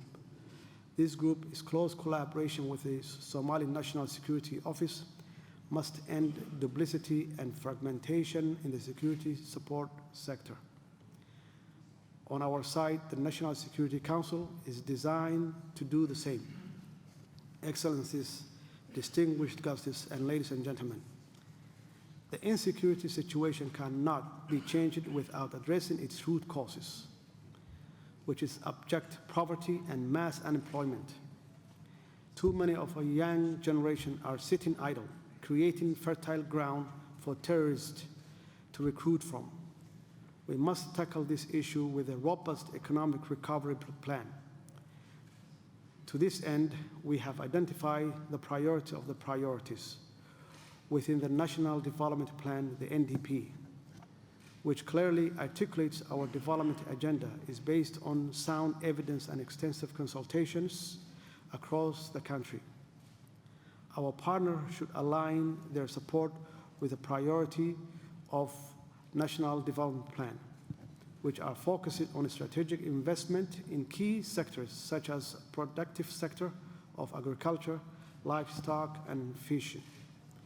Moreover, major investment would have to be made in vital infrastructure, starting with renewable energy, clean water, and road construction. That's the only way to create mass employment. But all that investment needs substantial resources, and our meager revenue can barely cover our budget. Access to international financial institutions is restricted due to the existing arrears. In this regard, I'm delighted that we have now developed a well-defined, milestone-based roadmap to arrears clearance and normalization of relationship with international financial institutions. I commend the work of the World Bank and IMF, together with our finance minister, on this crucial work. This is an area that I will personally follow to ensure that we are meeting our obligations. Many countries and organizations have demonstrated willingness to cancel their loan. Here I recognize the League of Arab States, who announced that member states are prepared to forgive their loan during their summit in Amman in March. We are grateful to our Arab brothers and sisters for this. When it comes to the economic development, the greatest asset we have is the entrepreneurial spirit of our people. My administration will take measurable steps to unlock their potential by removing barriers to doing business in Somalia and promoting small and medium enterprises. One major barrier is the inability of our financial institutions to access their international counterparts. The money transfer businesses, who send a combined amount of about $2 billion a year to Somalia, are struggling to access banks here in the UK and in the United States due to the severe restriction placed on them. This despite the fact that we made tangible progress over the past few years. Time has come to facilitate access for our financial institutions to work with your banks. A continuation of current policy which undoubtedly deprive crucial access for our banks, and as a consequence will limit employment opportunity in the financial sector. Excellencies, distinguished guests, and ladies and gentlemen, for too long, the conventional wisdom has been that Somalia was a problem to fix, and the people perfect humanitarian example due to the failure of state to do its job. Today, my administration is committed to seizing this golden opportunity to nurture and deliver on a better, stronger, and more prosperous Somalia, led by the hopes and aspirations of its people. This is the best way to continue the process of changing the prevailing narrative. Despite the extraordinary challenges that my people face, we must remember that they withstood both natural and man-made calamities, and with their classic resilience, started some of the most successful telecom and remittance companies in Africa. Together with our partners, my administration aims to capitalize on this good-given talent for a better Somalia, one that can secure itself, manage its politics, and revive its economy. The new Partnership for Somalia provides an excellent framework for cooperation and coordination. The NPS puts government leadership at the heart of implementation of programs and projects. It allows to hold each other accountable which I wholeheartedly welcome. If my administration fails, we hope you hold us to account. We promise to do the same. Only in that spirit, we can lift Somalia to a new heights. In conclusion, there have been many conferences in the past on Somalia and for Somalia. Today's event are different because I can assure and reassure you that Somalis will never turn back to its difficult past. It will only go forward toward progress and prosperity, as is the will of its people and the priority of its government. In engaging with us on the vast array of issues for discussions ahead during this conference, please be confident of the sincerity of this promise. I thank you all. Thank you.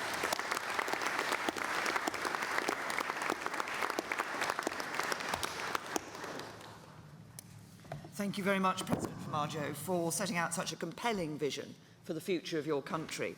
And your leadership and your commitment to the reforms that you've described will be crucial in building the security, stability and prosperity that you seek and that we all want to see. Now, in return, I hope that today you will see a renewed international commitment to support you in this mission, and there's no greater sign of this international support than the ongoing commitment of the United Nations. This is my first opportunity to share a platform with Secretary-General Guterres, and I'm delighted it is here at this conference in Somalia, and welcome. And the fact, Secretary-General, that you've chosen to attend in person today, I think shows the significance of the United Nations' commitment to continue prioritising Somalia. And as I say, I'm very pleased to be able to welcome you here to London and invite you to address the conference. Excellencies, ladies and gentlemen, we are here to support Somalia at a moment which is both tragic and hopeful. And I do believe that Somalia can be, in the near future, the kind of good news that we badly need in the international community and in our troubled world. And I thank the United Kingdom, Prime Minister Theresa May, as well as President Farmajo of Somalia for co-hosting. And I deeply appreciate the leadership of the African Union and the vital role of AMISOM. And I thank Chairperson Faki for joining us today. I commend the President, along with Prime Minister Kairi and the new Cabinet and leaders of the federal member states, for their political will to work together in Somalia. Like all of us, I was deeply saddened by the tragic death of last week of the Minister of Public Works, Abbas Siraji. He grew up in a refugee camp and went on to become a powerful symbol of Somali's hopes for the future. His unfortunate death must not diminish our resolve to see these hopes realized. On the contrary, his sacrifice must encourage all Somalis to maintain the spirit of inclusiveness, embracing women, youth, minorities, business leaders, and all members of the society, and must encourage us all to support that effort. The significantly enhanced representation of women and youth in the new federal parliament shows Somalia's positive trajectory, and we are here to listen to Somalia's leadership and to agree on a framework for cooperation. This unique chance to build on progress comes thanks to the courageous and selfless service of the men and women of AMISOM. I want to pay tribute to them. But I also want to say that I visited Somalia several times. I was in Mogadishu several times, escorted by AMISOM. And I have seen the precarious conditions in which AMISOM soldiers were not only protecting the Somali people, but they were protecting our global security. I remember Mogadishu, when Shabab controlled half of Mogadishu. AMISOM had no helicopters, no night vision systems, and armored cars that could be penetrated by the weapons of Shabab. And AMISOM soldiers, women and men, were fighting, and AMISOM police were fighting to protect our global security. And they were doing so under a Security Council mandate and without enough support and unpredictable funding. I think this is the moment to seriously look into the predictable way to fund AMISOM. I myself am favorable to the consideration of the possible assessed contributions in relation to at least part of AMISOM's effort. I know the African Union is working on partially funding its own operations. But this is something that we need to solve to give AMISOM the capacity to really create the conditions that allow the federal government and the new security institutions of Somalia to then be able to assume the responsibility of the security of their own country. Excellencies, ladies and gentlemen, more than 6 million people in Somalia need assistance, or nearly half of the population. Some 275,000 malnourished children are at risk of starvation. I went to Somalia in March, and on my first visit to the field as Secretary General, and I saw the challenges. Somalia has to rebuild security, foster transparency and accountability, deal with a crippling drought, and avert famine. But I saw an opportunity to build on the momentum of the electoral process and to achieve lasting stability. We have a firm platform to improve security, deepen federalism, resolve residual conflicts, and advance reconciliation, and then complete the review of the Constitution. The drought is the most pressing priority.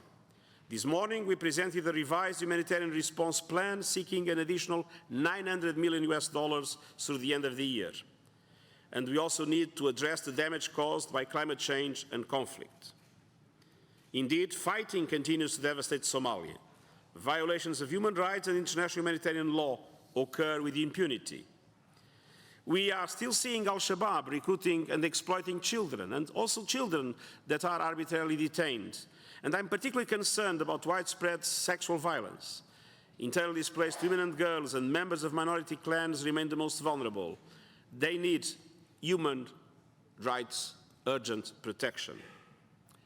Excellencies, ladies and gentlemen, the historic agreement among Somali political leaders laid the foundation for Somalia's national security architecture. We must better support the Security Pact and the Somali security institutions. And again, we need to make sure that we are able to be coordinated in supporting the Somali government to build up the Somali National Army and the Somali police. What we have had until now are different efforts by different countries doing different training programs in different areas of the country that do not match and do not create the conditions for a unified national army and a unified police force. It's time to overcome this lack of coordination. It's time to have one single program of training of Somali soldiers and of Somali police, and that single program of training to be led by the Somali institutions, and the UN will be totally committed to support that way of doing business. And I welcome Somalia's first national development plan in 35 years. I also commend the government for its commitment to progressively create and strengthen the institutions of a true state. I hope that we will soon be able to see a country able to collect its taxes, to have its own police and security forces, to provide basic public services and guarantee the security of its citizens through its own police force and army. We all must support the realization of this vision, and I see progressively in the future AMISOM being able to reduce its role after an initial necessary surge, and national institutions to be fully able to function. And I urge partners to align their support to the plan and to help Somalia achieve economic progress, generate revenue, reduce over-reliance on donor resources, and create conditions for debt relief. And I think debt relief is not only an essential economic and financial question, is also a moral question. The present generation of Somali, the Somali children we see in dramatic circumstances, are burdened by a debt that has decades and that was contracted in completely different circumstances by completely different actors. Now, I know that there is a number of technical issues that need to be properly addressed. I know that debt relief needs to be sustainable, but I think we also need a strong political commitment to make it really happen and to create the conditions for development to be much more strongly supported by the international community. And this conference aims to agree on a new partnership as Somalia turns a page. The United Nations will do everything possible to make this the start of a new chapter of sustainable prosperity and lasting peace for Somalia, to the benefit of us all. Thank you very much.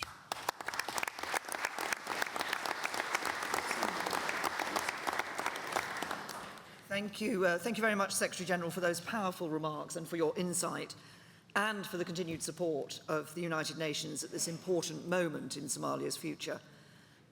And as we look to that future, I think it's worth perhaps just taking a moment to remember how far we've come.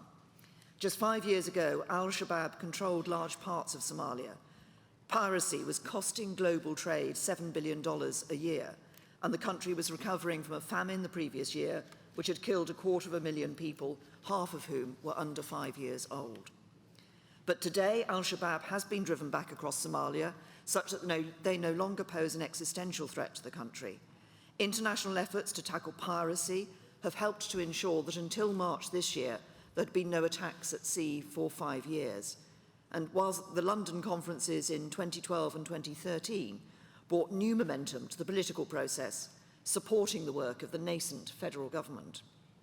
None of this could have been achieved without the vital contributions of a broad international coalition, especially the African Union and its members.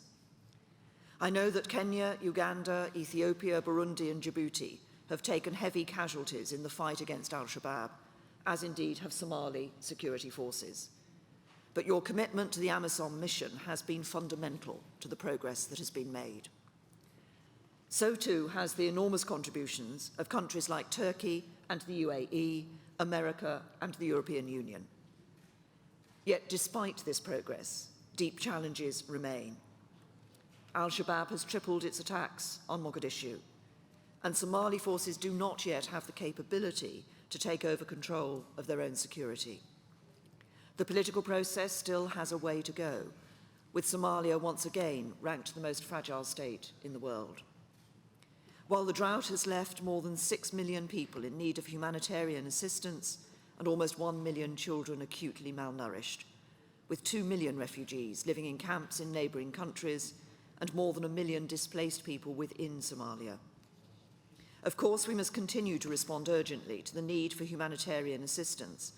I'm proud that the United Kingdom is at the forefront of these efforts, providing £110 million over 2 years for emergency food assistance, life-saving nutrition, safe drinking water and emergency health care. Other donors have stepped up, and I welcome generous contributions from Sweden, Norway, Japan and Germany, as well as the important work of the UN in coordinating international efforts. But more is needed so that everything possible can be done to help those in the hardest to reach areas. So we will look closely at needs of the revised UN appeal, and we urge others to continue to step up in the months ahead. But if we are to support President Farmajo in building a better long-term future for his country, we must do more than tackle the consequences of this crisis, as vital as it is. We must also address its causes by building Somalia's resilience and helping to develop the security and stability that can provide the best hope of preventing similar crises in the future. This means first and foremost agreeing a detailed security plan that will help Somalia to develop rapidly the structures, forces, resources and leadership needed to take control of its own security and to push on with the fight against al-Shabaab and other extremists. And second, it means backing President Farmajo in his efforts to build a more inclusive, federal and democratic state, together with the economic development that can create more jobs and livelihoods for Somalia's people. Let me briefly take each of these points in turn. First, Somali-led security is the essential foundation for political and economic progress. We know that AMISOM are overstretched and that troop-contributing countries simply cannot be expected to carry the burden of Somalia's security forever. So Somalia's forces need to be built up rapidly through a federated model that also brings in regional forces. The security pact that we are proposing at this conference will build on the historic agreement between the federal government of Somalia and the federal member states over the size, location, financing, command and control of the future Somali army and police. It will improve the coordination of international efforts, including the UK's commitment to train Somali forces in Baidoa, the UAE's development of a state-of-the-art training facility, America's training and equipping of Danab Special Forces, and Turkey's work to train Somali officers and NCOs. And it will make sure that when there are future offensives, there are also the resources and plans to get services and supplies through to areas that have been retaken from al-Shabaab control.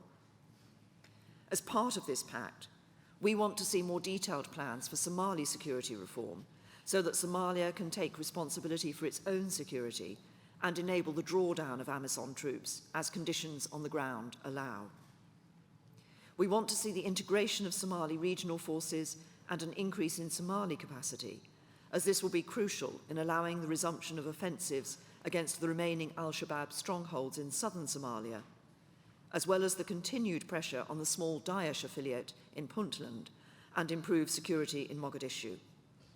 And we want to see al-Shabaab degraded as Somali security forces gradually replace AMISOM across Somalia.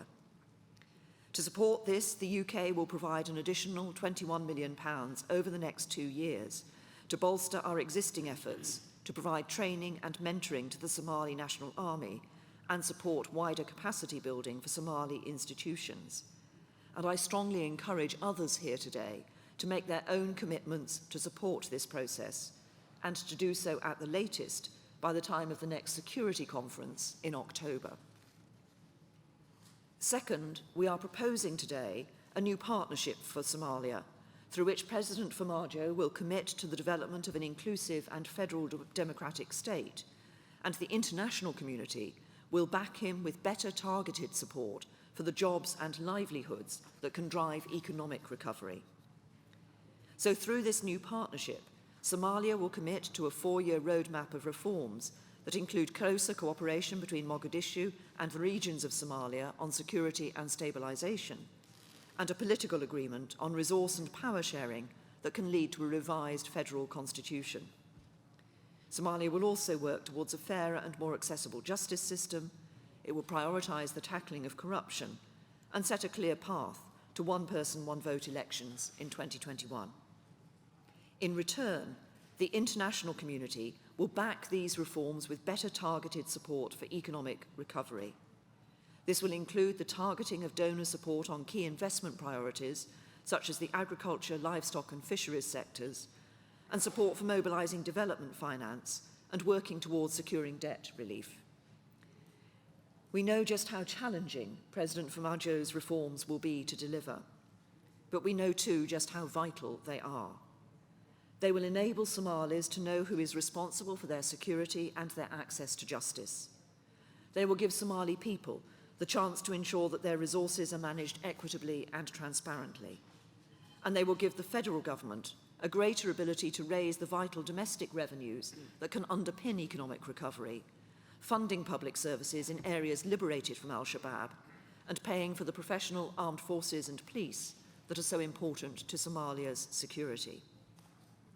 And by creating more business and employment opportunities, these reforms will also mean that more of Somalia's brightest and best people will be able to stay in Somalia or return to Somalia to play their part in building a new future for their country. The challenges we're talking about today are great, but so too is the opportunity before us. There is much work to do, and today is only a stepping stone on the road to the better future for Somalia that we all want to see. But as we have shown in recent years, Somalia is a place where the world can unite.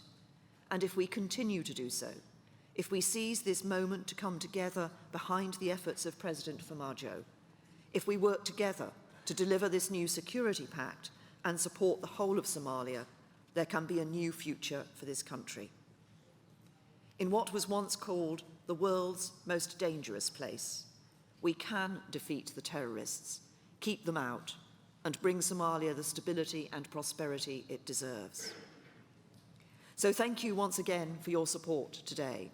I'm delighted that the Foreign Secretary, Boris Johnson, will be acting as the UK host for today's conference. And I look forward to hearing the details of your discussions and to working with you all in the months and years ahead, as together we support President Farmajo in building a better future for all the people of Somalia. Thank you.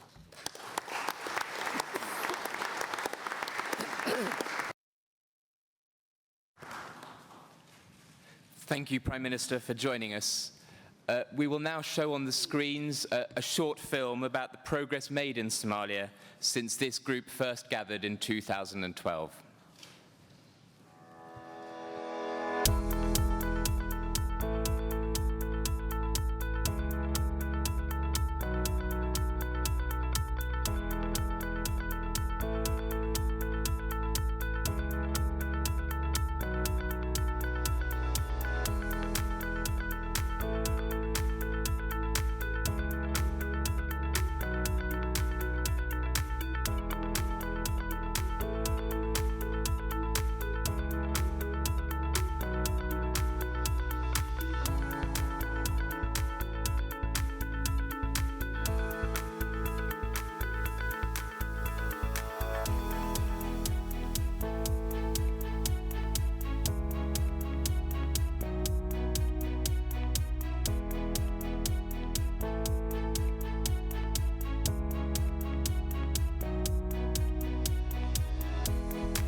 Thank you very much, everybody.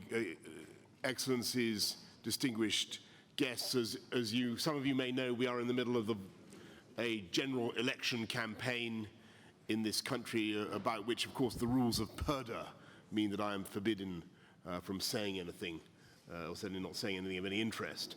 But the Prime Minister has had to leave to get on with that important work, as you can imagine, and she's asked me to continue chairing this session. But before we get on, can I just respectfully point out to our immensely distinguished colleagues that we have a lot to get through. So I must ask guests, if possible, to respect the time limit on their interventions. And noting the status of many of our colleagues, can I also say that we take all protocol henceforward as observed. Without further ado, it gives me great pleasure to invite His Excellency, the Chairperson of the African Union Commission, to make a further keynote speech in this opening session. Mr. Faki, the floor is yours. Merci, Monsieur le Ministre. Je regrette. Thank you, Chair. And I'm sorry to speak while Theresa May is left, but nonetheless. Mohammed Abdullah Mohammed, the President of the Republic of Somalia and Federal Republic of Somalia, heads of delegation, United Nations Secretary General, ladies and gentlemen. May I first of all thank most sincerely the Honorable Prime Minister and Her Majesty's government for convening this third conference on Somalia at a defining moment in the history of Somalia. I would like, on behalf of the African Union and on my own behalf, to thank the government for inviting the African Union as the premier continental organization dealing with the problem of its member state. I see this opportunity to congratulate President Mohamed Abdullahi and his government on their continuous efforts to lay the foundations for sustainable peace, reconciliation, and reconstruction in Somalia. The African Union supports your government to ensure peace, reconstruction, and socio-economic development of Somalia. I pay tribute to the troop and police contributing countries, namely Burundi, Djibouti, Ethiopia, Kenya, Nigeria, Ghana, Uganda, and Zambia, and to the thousands of young African men and women who paid the ultimate price to restore peace and stability in Somalia out of African solidarity. I reassure you that under my leadership, the African Union mission in Somalia, AMISOM, will continue to endeavor to reduce the threats posed by the terrorist Al-Shabaab and also apply the African Union's policy of zero tolerance to the violation of human rights. Ladies and gentlemen, if appropriate support is not provided to the government of Somalia and to the African Union mission in Somalia, the gains made will be reversed. Let me therefore highlight few areas that deserve our immediate attention.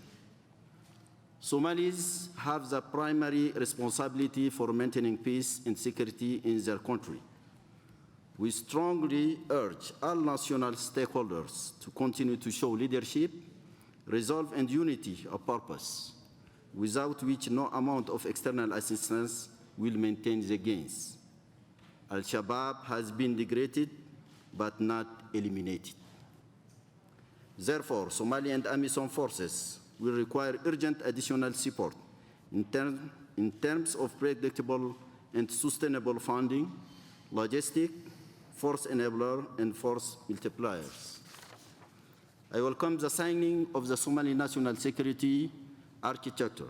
We believe that the AU has a central role to play, working with international partners in support of the effective implementation of this national security architecture. We have set 2018 as a commencement of the drawdown of AMISOM, whose exit strategy must be based on clear criteria. We should strive to establish the necessary conditions to enable AMISOM exit. AMISOM remains the least resort mission. AMISOM forces have literally conducted operations with their bare hands. We must recognize that we are all collectively working towards a Somali takeover of responsibilities, rather than an AMISOM exit. In this regard, I commend the partnership between the AU and the UN on Somalia. In line with the letter and spirit of the joint United Nations African Union framework on enhanced partnership in peace and security, which I signed with the Secretary General Guterres in New York in 19 April. Similarly, the European Union has remained one of the most consistent support to AMISOM and the AU, and we appreciate its remarkable and dedicated support. We also commend the UK and the USA for their assistance to Somalia. Excellencies, ladies and gentlemen, the humanitarian situation in Somalia remains at utmost concern. Despite positive response by the international community to the appeals made by Secretary General Guterres and myself, the contribution so far is still not yet commensurate with current needs of the requirements of the affected population. Lastly, we all agree in the previous London conferences that there was need for coordination of our efforts in Somalia, which is not yet the case. It is our hope that the agreement reached in this conference on modalities for coordination and harmonization will bear the expected result. I am glad to announce that a Somalia African Union Joint Task Force has been established, through which all efforts, including the humanitarian assistance, will be channeled. This conference is an opportunity to reaffirm our resolve and support to the effort of the federal government of Somalia to defeat Al-Shabaab and thereby terrorism. The task will not be easy, but the way to the new horizon is now paved. I'm also happy to offer that AU hosts the next conference in Somalia in Addis Ababa. I thank you.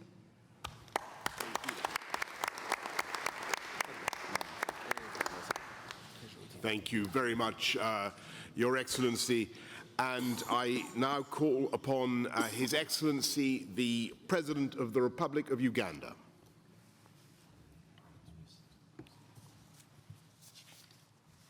Excellencies, heads of state and government, distinguished heads of delegations, ladies and gentlemen, Uganda was the pioneer troop contributing country with the leading elements of our first contingent landing in Mogadishu on the 6th of March 2007. Many observers were convinced that our effort was hopeless, if not suicidal. We were, however, confident of the correctness and feasibility of our decision. This was due to our knowledge of the African peoples, those people that have inhabited this area for the last 4 million years. Many of the African societies live symbiotically with one another, utilizing their diversity for mutual benefit. Bigotry, which seems to characterize some societies in the world, is not common in the African societies. I normally tell my Muslim friends that according to my culture, my list of haram, Hagaru, is much longer than theirs. It is not only pigs that we regard as haram. Our list of haram includes fish, which we regard as snake, chicken, because it is flying and we think if you eat it, it will be unstable, mutton, etc. Nevertheless, we used to rear chicken for use in divination in the traditional religions. Moreover, our people would happily donate chicken to our neighboring communities who relish the consuming of those creatures. The same applied to fish, mutton, etc. In other words, our philosophy was live and let live. Enjoy your rights, but do not interfere with the rights of others. Our communities specialize in skills and products and exchange goods and services. That is how we were able to build a strong civilization that withstood the assaults we suffered from slave trade, from colonialism, and from the local tyranny of our myopic and egocentric chiefs.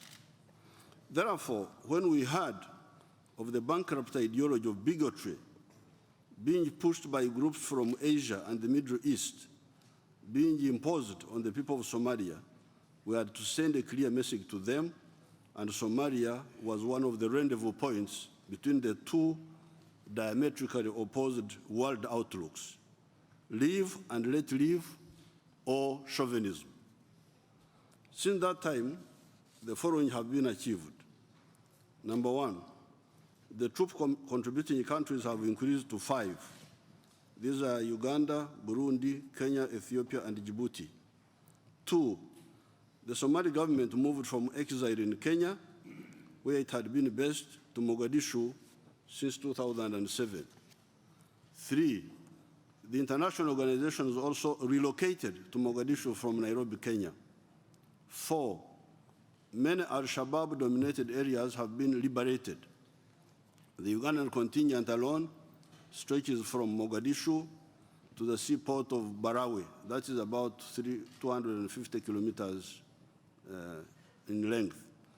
This is not talk of the areas liberated by the brother contingents from Ethiopia, Kenya, Burundi, and Djibouti. 5, there are many noticeable reconstruction activities in many parts of Somalia, especially in Mogadishu, in the form of private buildings, roads, a modern airport, etc. 6, businesses are thriving in Mogadishu. 7, indirect elections have taken place a number of times since 2000. The most recent election was the one of the President Mohamed Abdullahi Mohamed Farmajo and the new parliament. 8, the menace of piracy at sea has been tamed. However, our strongly held view is that it is not enough to check Al-Shabaab. Somalia must heal completely and stand on its own feet. In our view, there are a number of bottlenecks that stop the complete healing of Somalia. Number one, the absence of patriotic pan-Somali political parties. There may be individuals who have got a pan-Somalia outlook. These individuals, however, need to form political parties with a patriotic national outlook, away from the bankrupt ideology of clanism being pushed by opportunists. The recent election of the president by an overwhelming consensus seems to be a healthy seed for the future. This patriotic idea, however, needs to be translated into political organizations. Two, the same patriotic ideas must then be infused in the Somali National Army, recruited on a quota basis from all the parts of the country. Three, this army needs officers, needs NCOs, needs specialists in addition to the ordinary soldiers. Four, the multiplicity of trainers from different countries of the Somali army needs to be coordinated by the Somali command around a Somali forces military doctrine so that it becomes a cohesive force with a clear historical mission. Five, the Somalis need to resolve the issue of whether they will rebuild the Somali army by pay or by patriotism. If it is to be by pay, who will pay them? Who will pay these soldiers? Is the Somali state able to pay a large army on that big territory of 637,000 square kilometers it needs so as to pacify the whole country? The present partial pacification of the country is not good enough. Can the international community agree to pay a large Somali army for some years so that the wholly liberated Somali territory can be used to generate revenues to pay the public servants and also cope with other obligations? Six, the Somali army and the soldiers from the troop contributing countries could be further equipped to do more road projects in the areas of their responsibility, along with the local authorities, so that the country is opened up. They can also build schools and health centers for the benefit of the people. The liberation has to resonate with the people in the countryside. Seven, in the meantime, the troop contributing countries should be supported sufficiently, their small numbers notwithstanding, to use force multipliers, gunships, attack planes, airlift means, to further weaken Al-Shabaab in their remote hideouts. Our concept of counterinsurgency is to have mobile forces to hit the enemy and then the zonal forces to ensure that the enemy does not reinfest the areas that are liberated. It should be the Somali army to provide these zonal forces. If they cannot do it yet, what should we do? That is why we propose long jump operations to eliminate them by surprise attacks.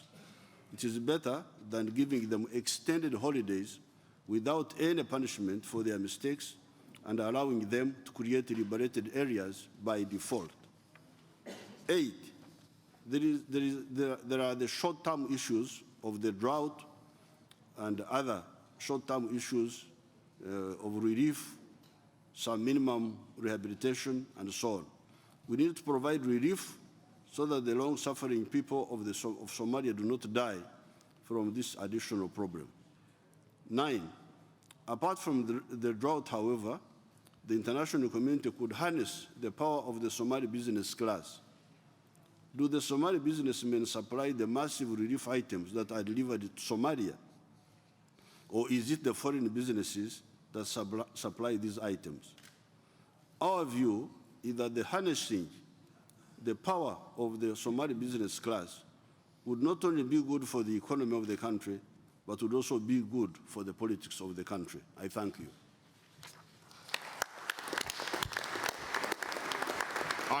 I thank His Excellency, the President of the Republic of Uganda, very much for his contribution, and I call on His Excellency, the President of the Republic of Kenya. Thank you.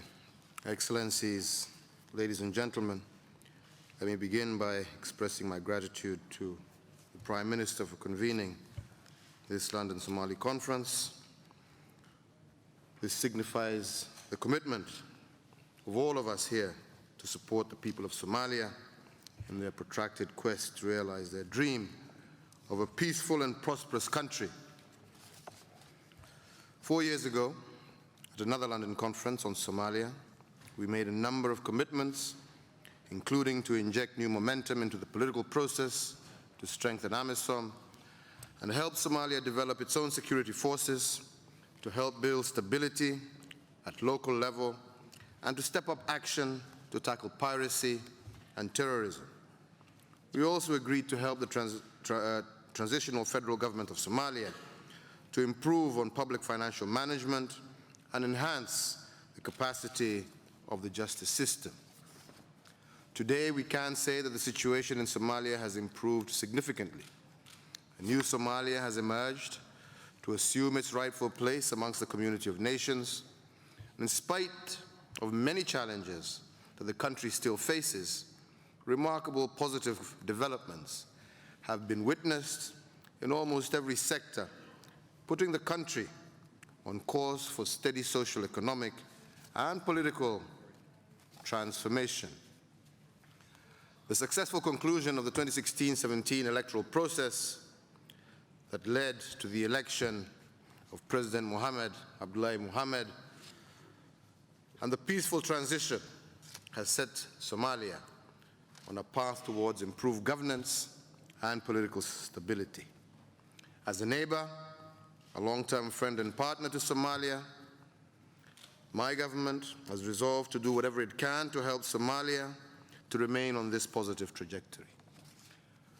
Indeed, it was my pleasure to host President Mohammed during his state visit to Kenya soon after his election, where we discussed and committed to working closely on a wide range of issues, including capacity building and border management. Notwithstanding the significant progress registered in various fronts, Somalia urgently needs enhanced support from the international community in order to meet its goal of securing peace and prosperity. And in this context, we call upon the international community to fully support the implementation of the Somali security architecture, including the African Union mission, AMISOM. Although AMISOM has made significant progress in degrading terrorist activities and stabilizing Somalia, there is still much to do before a planned AMISOM drawdown and transition to Somali security forces. I therefore call on this conference to endorse the call by the troop-contributing countries and the African Union for urgent measures to support and strengthen AMISOM, particularly in the following priority areas. First, the upsurge of AMISOM by another additional 4,000 troops to liberate areas still under the control of terrorists. Second, to facilitate the deployment of critical enablers and force multipliers, as well as the provision of predictable and sustainable funding, including from the United Nations assessed contributions. And to that end, I thank you, Mr. Secretary General, for your comments on this particular matter. Third, the provision of United Nations support to the Somali security forces in order to accelerate the AMISOM exit strategy. Fourth, support the implementation of the Somali National Development Plan to enable the people of Somalia, including refugees, to go back home and participate in the reconstruction of their country. Fifth, call on the conference to endorse and support the Nairobi Declaration and Plan of Action as agreed at a special summit of IGAD heads of states and government in March of this year. I am glad to note that this conference will in addition consider the issue of humanitarian assistance following prolonged drought that has affected the entire Horn of Africa region. I hope this meeting will agree on a joint plan for the urgent extension of the necessary humanitarian support in order to alleviate further suffering of the affected communities. In closing, the government and the people of Kenya shall remain a faithful partner to the people of Somalia as we have been over the years. We will continue to work closely with the federal government, the regions, and the international community in the quest to secure peace and prosperity for Somalia and for this and other and many generations to come. I thank you. Thank you. I thank you I thank the President of the Republic of Kenya very much for his contribution, and I call on His Excellency, the Prime Minister of the Federal Democratic Republic of Ethiopia. Your Excellency, let me begin by commending the co-chairs for organizing this unique conference. Today, I would like to make 4 points that I think are vital, important to ensure lasting peace and sustainable development in Somalia. Number one, as you all know, our region in general and Somalia in particular has been consistently targeted by terrorist attacks, mainly from Al-Shabaab. The fight against Al-Shabaab has been progressing. Successful offensives by the Somali National Army, AMISOM, and friendly forces have driven Al-Shabaab out of many towns and villages. Al-Shabaab's popular support is waning. Its income levels are reduced significantly. Its ability to command and control of its forces is not to a level it has been a few years back.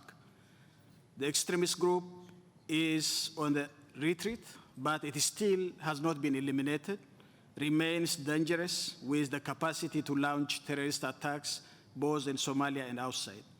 We must therefore take practical measures to further intensify and better coordinate AMISOM and friendly forces along with the Somali National Army against fighting Al-Shabaab. At this moment, our contingent in AMISOM in Hiran region is fiercely fighting with Al-Shabaab in Halgen, just at this moment. So you can see how much the AMISOM force is working very hard to eliminate this menace. We also need to develop a well-functional Somali National Army that can effectively deal with Al-Shabaab and progressively take over from AMISOM. In the coming few years, maybe in the coming 2 years, 3 years, 4 years, we have to make it as functional as possible. The international community should continue giving political, financial, and logistical support to AMISOM and Somalia's national security architecture to help stabilize Somalia. We in the region would continue to shed our blood, pay immense sacrifice, and do whatever is just and necessary to restore the long sought after peace and tranquility in Somalia and across the region. There is no greater contribution, no greater solidarity than this. We further need to recognize the partial lifting of UN arms embargo on Somalia as an important step forward towards creating the necessary conditions for further lifting of the embargo, as the President of Somalia has just expressed. Number two, I would like to commend the federal government of Somalia and the federal member states for the recent landmark agreement reached between them towards a genuine, inclusive political consultation in an attempt to form a stable, peaceful, and democratic political process in the country. This agreement, I hope, would pave the way for the integration of federal and regional forces into a coherent national security architecture capable of gradually taking on lead responsibility for providing security with a view to defeating Al-Shabaab and rebuilding the country. An inclusive process adhering to and abiding by the country's constitutional division of power is critically important. Number three, I want to draw your attention to the fact that the entire IGAD region has been affected by the current drought and migration situations with serious political and security implications. The number of refugees from conflict and drought-affected countries in the region crossing into neighboring countries will continue to rise unless an intensified response mechanism has been put in place. The outbreak of the cholera epidemic in Somalia with spillover effects is a cause for concern as well. In this regard, the situation in Somalia calls even for more close follow-up and intervention. Number 4, equally supporting Somalia's economic recovery that offers Somalis livelihood and jobs for this enterprising community and generates domestic revenue will be essential to Somalia's enduring stability and sustainable development. The government in Somalia, federal and state alike, has to demonstrate to its people that it is delivering. They should be at the front seat steering this process. In conclusion, I would like to remind the conference that Somalia will continue to need substantial support from the regional and international community. Let us empower the federal government of Somalia to be at the center of all these endeavors.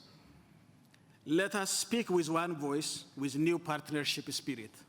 Let us be leather beam focused, follow one channel of intervention for regional and international collaborative action.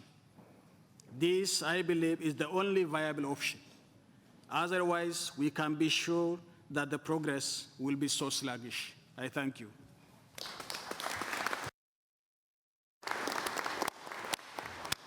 I thank His Excellency very much for his contribution, and indeed I thank everyone very much for their contributions. That brings us to the end of the opening session of the London Somalia Conference. I think people have set out a vision for Somalia that is optimistic but also realistic about the challenges ahead in building a peaceful and prosperous Somalia. And clearly essential to that ambition is strengthening national security in Somalia, and that's the subject of our first policy session. I'm delighted to be joined by my colleague Michael Fallon, the Secretary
Session, and this will come as no surprise to all participants. We have a number of colleagues that would like to make interventions, and we have 30 minutes for this session.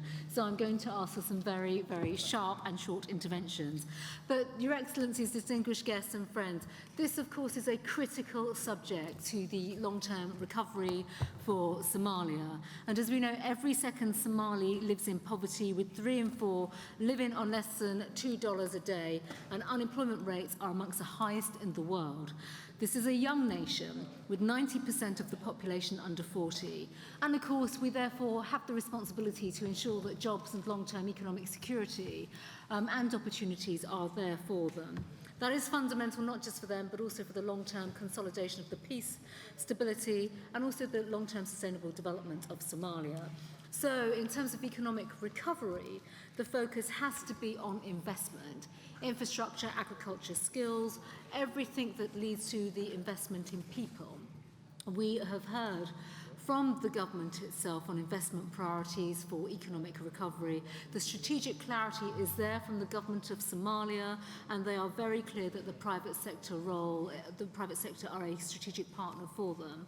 We welcome the public-private sector economic recovery cooperation agreement, and of course, President Farmajo's administration has committed to strengthening that partnership and attracting foreign direct investment in by delivering reforms and, importantly, improving that vital business climate as well.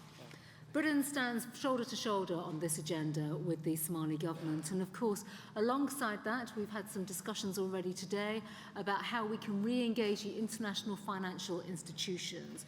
We will continue to support that re-engagement process via the World Bank, the IMF, and other IFIs as well, so that Somalia can benefit from the wide range of technical expertise that exists externally.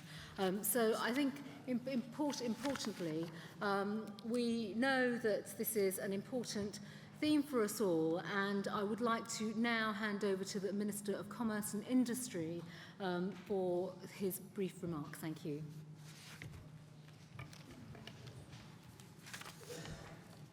Good afternoon. Honorable guests, co-chairs, excellencies, ladies and gentlemen, all protocols observed.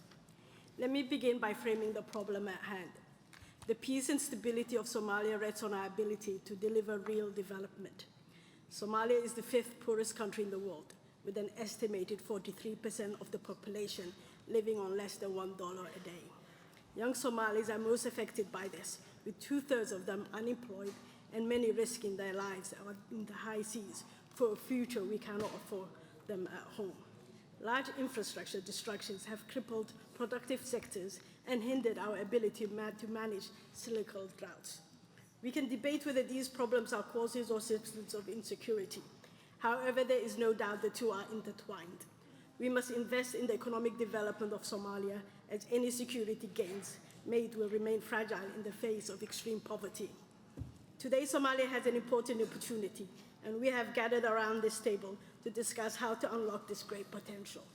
We have spent the past year defining our top national priorities under the National Development Plan, NDP, through a series of extensive countrywide consultations, and I am pleased to report that it's been fully adopted by our current administration.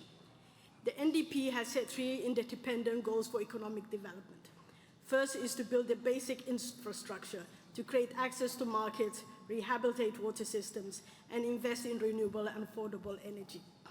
The second is to enhance the productivity of agribusiness, including agriculture, fisheries, and livestock. And third is to increase access to financial services and skilled labor. Together, these priorities will enable economic growth, create employment, and promote resilience. Ladies and gentlemen, Somalia is a bright example for reform demonstrated by the willingness of our government and our people for change. There is a positive narrative outside the headlines you normally see in the media. This is a story of a country that has undergone a remarkable transformation. Industries such as money transfer agencies and telecommunication services have thrived, with 1.3 billion sent in remittance annually and approximately 80% of the population owning a mobile phone. International trade has grown, with exports almost tripling in the past 6 years. The livestock industry is recovering, and our long coastline is home to some of the richest fishing grounds in the world. Much of this is due to Somalia's vibrant and resourceful private sector. Yesterday, we met with key representatives from the Somali private sector and international development partners on a set of priority reforms and enabling actions that will accelerate Somalia's economic recovery. Together, we endorsed an ambitious public-private cooperation agreement that will guide a closer public-private partnership in delivering our shared economic priorities and harness a share of domestic and international investment for growth. If Somalia's economy is to grow, our government must effectively play its role in creating an enabling environment characterized by political stability, security, good governance, and effective fiscal and monetary policies. Ladies and gentlemen, much has been done in recent years to improve fiscal management and strengthen institutions. We have a credible 2017 budget underpinned by more realistic revenue measures based on robust analysis. We have introduced electronic payments, scaled up the Somali financial management systems with all transactions processed live and handling of cash is minimized. Last year, we launched our public financial management action plan, laying out our top priorities and defining a clear path for reform. We have taken steps in the short term to improve administrative capabilities by modernizing tax collection and registering taxpayers while we revisit tax legislation, broaden the tax base, and invest in proposed systems in the medium to long term.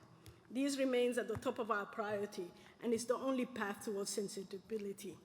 We have started to look beyond the center towards a national fiscal framework leading to an agreement on unified tariffs on products across all regions, as well as adopting a single system for customs management.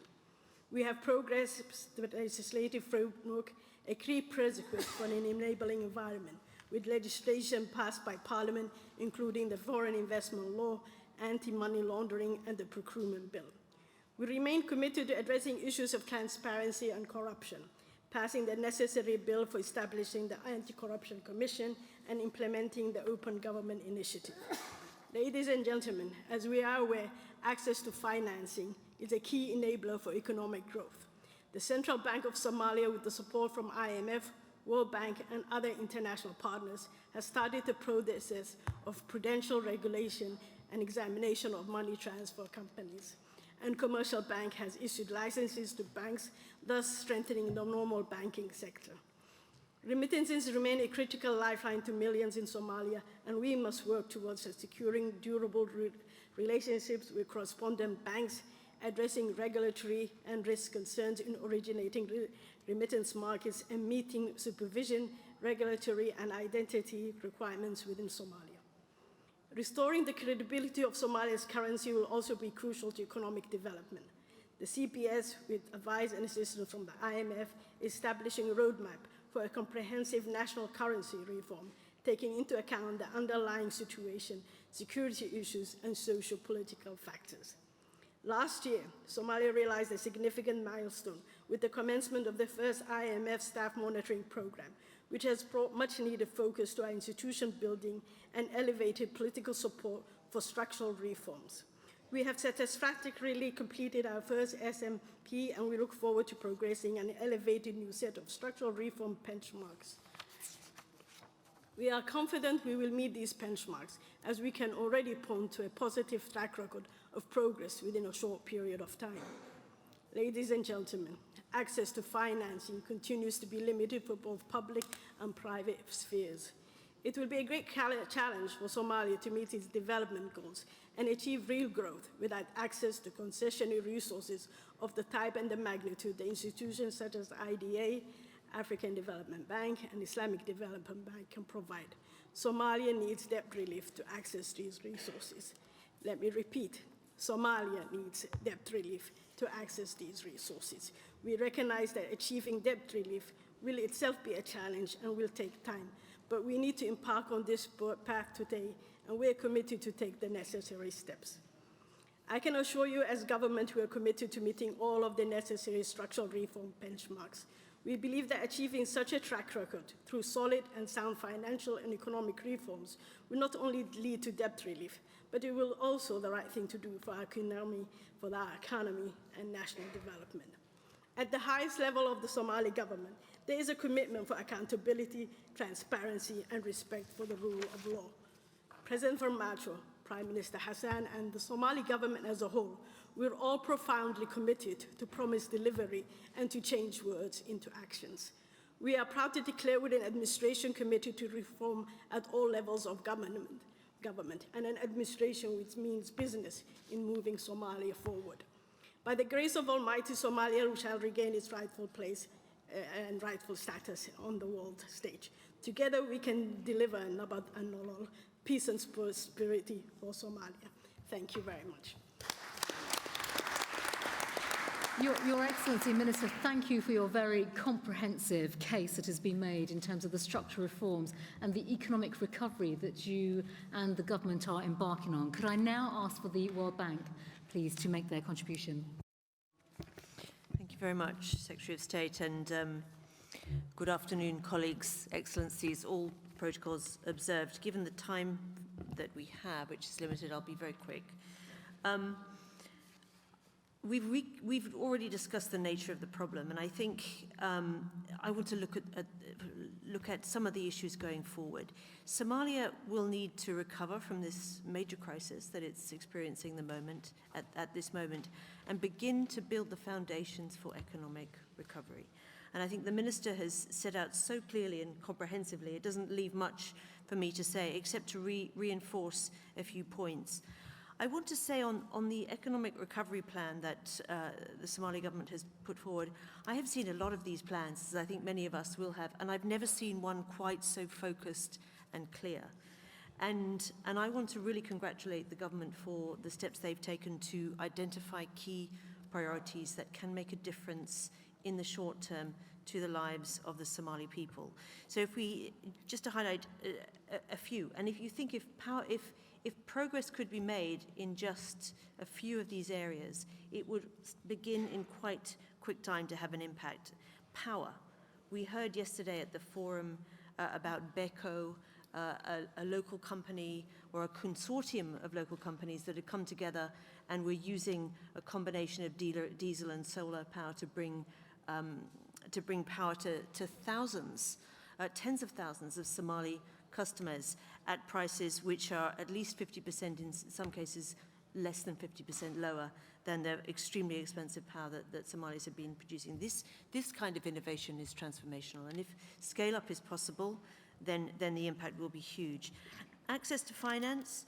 New data from the World Bank shows that 90% of Somalis own a mobile phone, which is extraordinary, and over 73% are using mobile money. And this is far ahead of the sub-Saharan African average of 12% and is catching up with Kenya, who is the world leader. And this is a leapfrog. This is a genuine leapfrog that we're seeing in Somalia. But of course, we need the regulatory framework to secure the sector against risks and attract more investment. So it's another area for action. The third one I'd highlight is water. And this has come out as part of the recovery, but is also fundamental as in laying the foundations for Somalia's economic future, both on the urban areas, where we see now up to 50% of the population residing, and also for agricultural recovery. But Somalia currently has some of the lowest rates of water access in the world. So there's a major set of investments that are required there.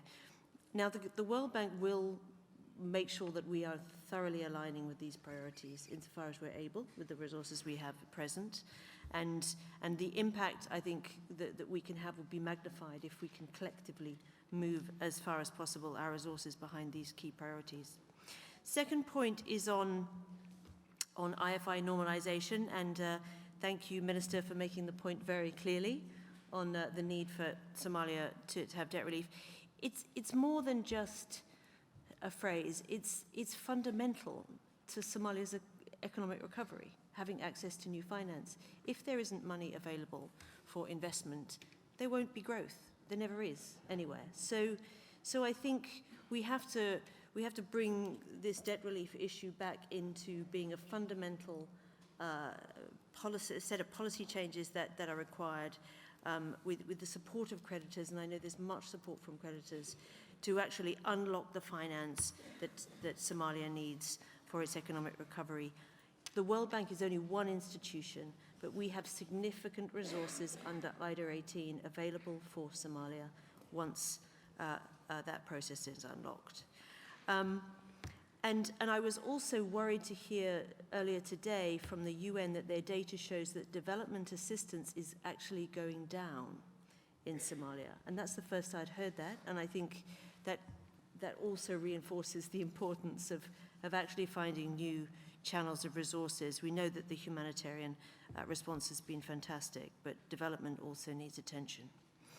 So thirdly, just to very quickly congratulate the government for the excellent session yesterday, and to thank the UK for really enabling that.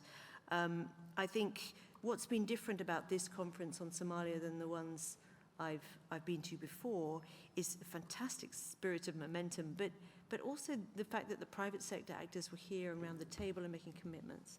And that brings an entirely different energy. And I thought yesterday, I think many people did think that it was a very exciting event. And you could start to see, I think there was an understanding of this virtuous cycle that we can begin to help stimulate in Somalia of increased security and investment, improved revenue and services, more jobs for young people, which again actually turns into greater security and which allows investment and allows revenue, etc. And this is the virtuous cycle that we're looking to create. Now, let me just finally say then on behalf of the World Bank Group, the World Bank and IFC colleagues, to all of you who've supported this conference and for enabling us to play our role in Somalia. Thank you. Thank you very much. Could I now ask for Japan's intervention, please? Thank you, Mr. Chairman. Distinguished delegates, ladies and gentlemen, I'm Shunsuke Takei from Japan. Somalia is right at its watershed. I would like to express my great appreciation and respect for the initiative shown by our host, Prime Minister May, and co-host President Farmajo and UN Secretary General Guterres in holding this conference at this most important time. In Somalia, works for strengthening national security and economic recovery should be brought forward simultaneously. Ticket 6, Tokyo International Conference on Africa Development, held last year in Africa, the theme of promoting social stability was a key point of discussion.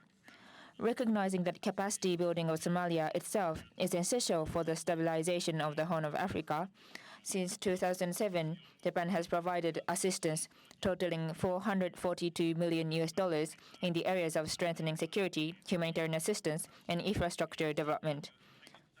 Japan's self-defense force also have carried out counter-piracy operations in the Gulf of Aden and off the coast of Somalia. It is indispensable for the peace and prosperity of the whole of the international community to ensure free and open maritime order and maintaining the rule of law in the important sea lane of the Indo-Pacific, including off the coast of Somalia.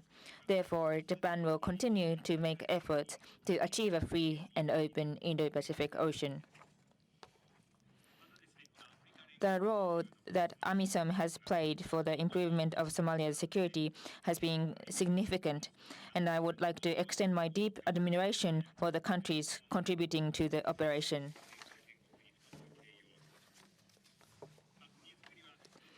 The core of nation building is human resource development. Since 2011, Japan has trained more than 150 Somali nationals who have now gone on to hold active roles in the fields of health, infrastructure development, agriculture, fisheries, and counterterrorism. In addition, Japan provides assistance for the empowerment of youth, namely vocational training for youth and employment creation. Furthermore, in March this year, Japan decided to make a contribution of $26 million in response to the famine being faced in the part of the Middle East in the Horn of Africa, of course, including Somalia. I would like to commend the timely commencement of the assistance by the international community under the leadership of the United Kingdom and the United Nations, and hope for the earliest possible resolution of the humanitarian crisis. This conference demonstrates afresh the solidarity of Somalia and the international community. I would therefore like to conclude my remarks by renewing Japan's determination to continue its assistance working alongside Somalia. Thank you very much.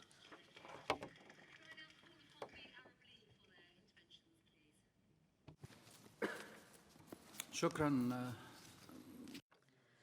Thank you, Minister, and thanks to the government of the United Kingdom for taking this important initiative.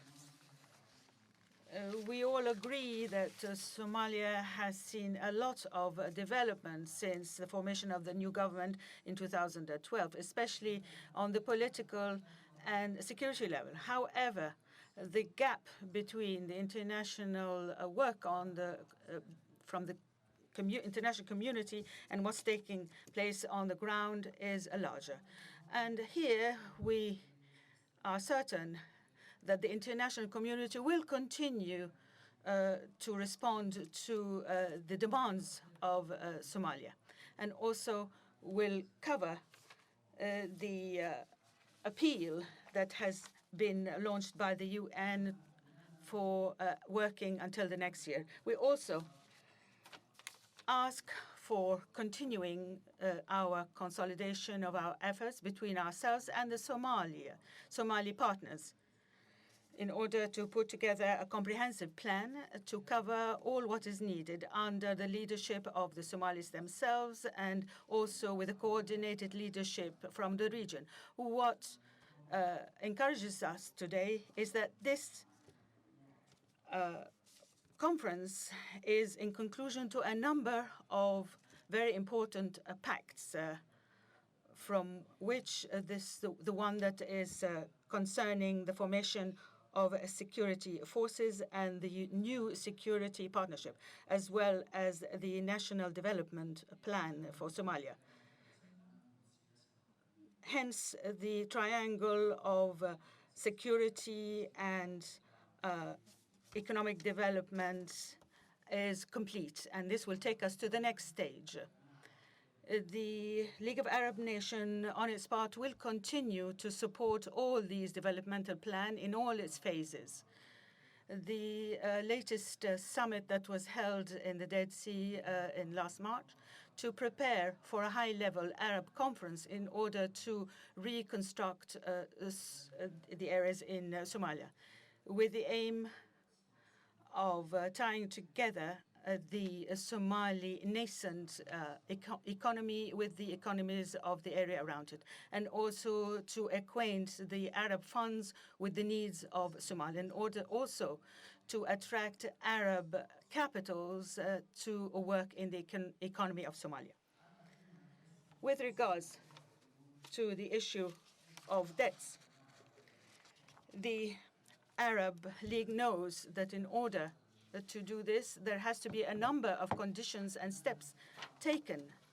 However, it will work over the next period in order to coordinate and consult with the various stakeholders in order to speed up the recovery, economic recovery of Somalia, and also to relieve the debts. In addition to what has already been said, a very big share of what has to be done has to stand on the basis of what Somalia will actually do. This is through the mobilization and coordination of the Arab efforts in order to help the security institutions, be it in the army or the police forces. And also the Arab League will be giving technical and legal support to the Somali issue in order to review the constitution, and will also contribute in the various mechanisms to follow up the implementation of all those agreements, pacts, and bilateral agreements, which we will agree here today. Thank you very much indeed. Thank you very much. Could I call a... Thank you, Madam Chair. I have 4 points I'd like to make, but first I too want to commend our hosts for the excellent side event yesterday on accelerating Somalia's economic recovery. This event underlined the role of the private sector in Somalia's economic recovery, and it was an opportunity for development partners to reaffirm our commitment to supporting Somalia's economic recovery. So my 4 points today build on that momentum. The United States welcomes the federal government of Somalia's clear and compelling articulation of its economic recovery priorities, and we look forward to finalizing a bilateral development agreement with the Somali government in the coming months. The main goal now is to advance and accelerate Somalia's economic recovery in the face of drought, potential famine, and other negative economic pressures. We applaud the increased engagement by the Somali government and the private sector through a more transparent dialogue process. And finally, the U.S. government intends to continue to align its support behind the federal government of Somalia's priorities in its national development plan through both multilateral and bilateral mechanisms within the framework of the new Partnership for Somalia. We will continue to coordinate closely with other donors, the IFIs, and the Somali authorities in support of Somalia's economic recovery. And on this note, because I think sometimes actions speak louder than words, I will mention that the U.S. government has contributed $1 million to the IMF through its multi-donor trust fund and $3 million to the World Bank Trust Fund to support economic and financial governance. It's a hard road ahead, and I will conclude by reiterating what Undersecretary Shannon said in our last session: the United States remains a committed partner. Thank you. Thank you very much. Could I call upon Denmark, our Danish colleague, please? Thank you, Secretary Patel, Minister Duale, colleagues and friends. Now, in 2012, 5 years ago, we met here in Lancaster House for the first high-level conference on Somalia, and I think that was a defining moment for Somalia, followed by what I think were new instrumental decisions in Brussels, Copenhagen, and Istanbul, as well as several gatherings in Mogadishu. And I think, important to recognize that Somalia has indeed come very far since 2012. But it's also clear Somalia is still emerging out of conflict. But again, we have just witnessed an electoral process which, despite its imperfections, led to peaceful transition of power without major disruptions. And I think this reflects the stride Somalia has taken since that first London conference. You have come far, even though challenges remain. Now, the current drought crisis, as colleagues have said, and the prevention of famine is, of course, an acute priority. And together with Somalia's government, its civil society, and its private sector, the donor community and the UN, Denmark also, is doing our very best to assist the Somali people with humanitarian assistance. But we aim at promoting durable solutions for long-term improvements in people's lives.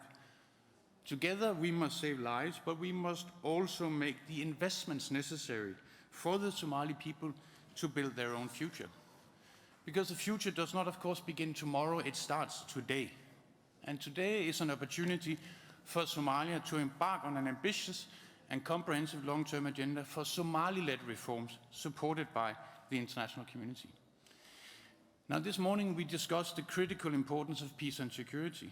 But the reality, as we all know, is, of course, that stability and prosperity depend on private sector-driven economic recovery, growth and jobs.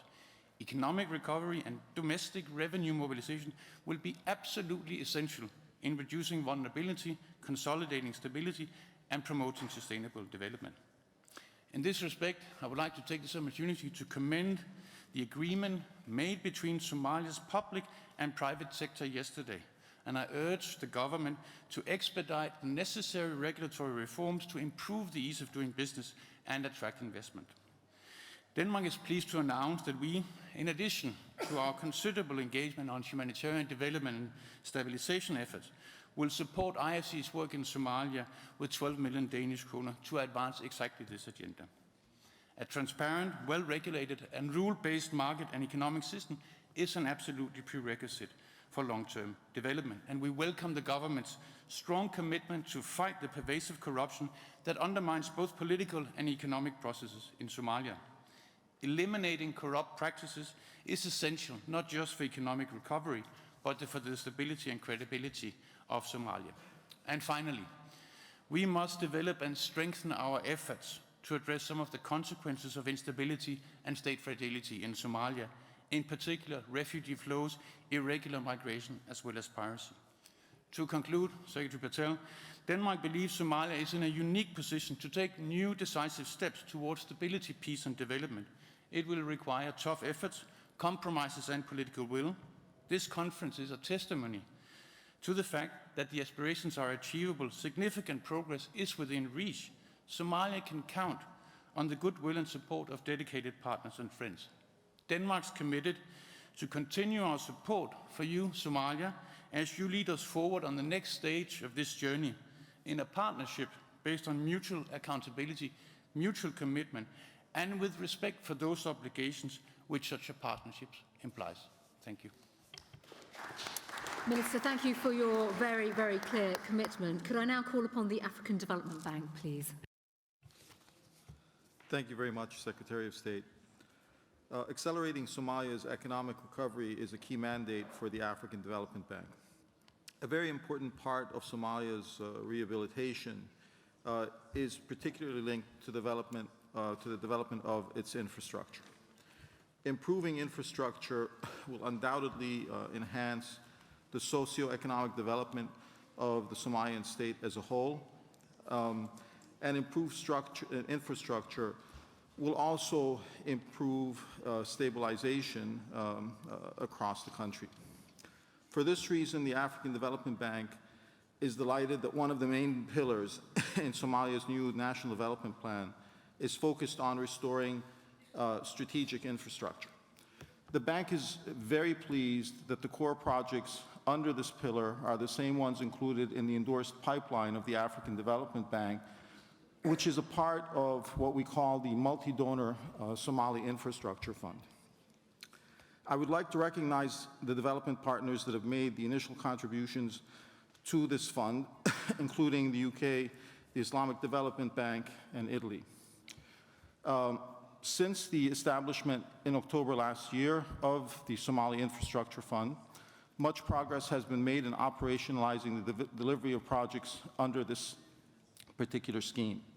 The first two projects in the public works and water sectors, worth about $20 million, are proceeding on target. Work is also already underway to prepare additional projects in transport, energy, and water to develop the institutional capacity of the Somalian government as a whole and to refurbish infrastructure related to the vocational training centers across Somalia. The real thrust of these projects will be to build long-term resilience in Somalia through targeted support to develop strategic infrastructure and critical institutional capacity that can enhance livelihood opportunities. The AFDB also expects to commit about $50 million of internal resources over the next 3 years to help deliver the infrastructure projects currently being prepared. This amount is in addition to the bank's ongoing portfolio of about $60 million, which is already working towards building resilience through infrastructure development, institution building, and improving the skills of youth. Following the momentum of broad support expressed by the international community here in London, the new partnership agreement, the federal government of Somalia and AFDB plan to organize a meeting on the margins of the African Development Bank annual meetings to specifically discuss financing the infrastructure pillar of the new National Development Plan. This will be an opportunity for the government to further articulate its infrastructure investment priorities and outline the financing options for delivering these priorities. Let me conclude by stressing the importance of peace to preserving the critical investments that are going to be made on the infrastructure network across Somalia, to which the African Development Bank is committed to financing.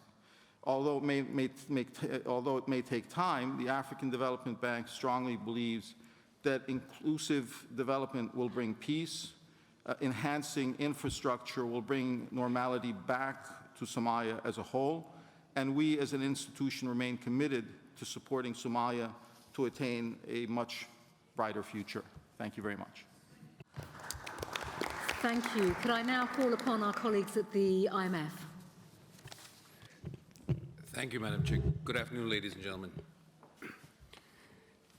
Despite the many strong and committed efforts of the Somali authorities in the past few years, and they have been committed, and the work we do with them lets us judge them as among the most dedicated and persistent authorities with very great sense of ownership of their reform agenda. Nevertheless, they face very daunting economic problems, including, you've heard about the ones in the long term, let me focus about the ones in the short term.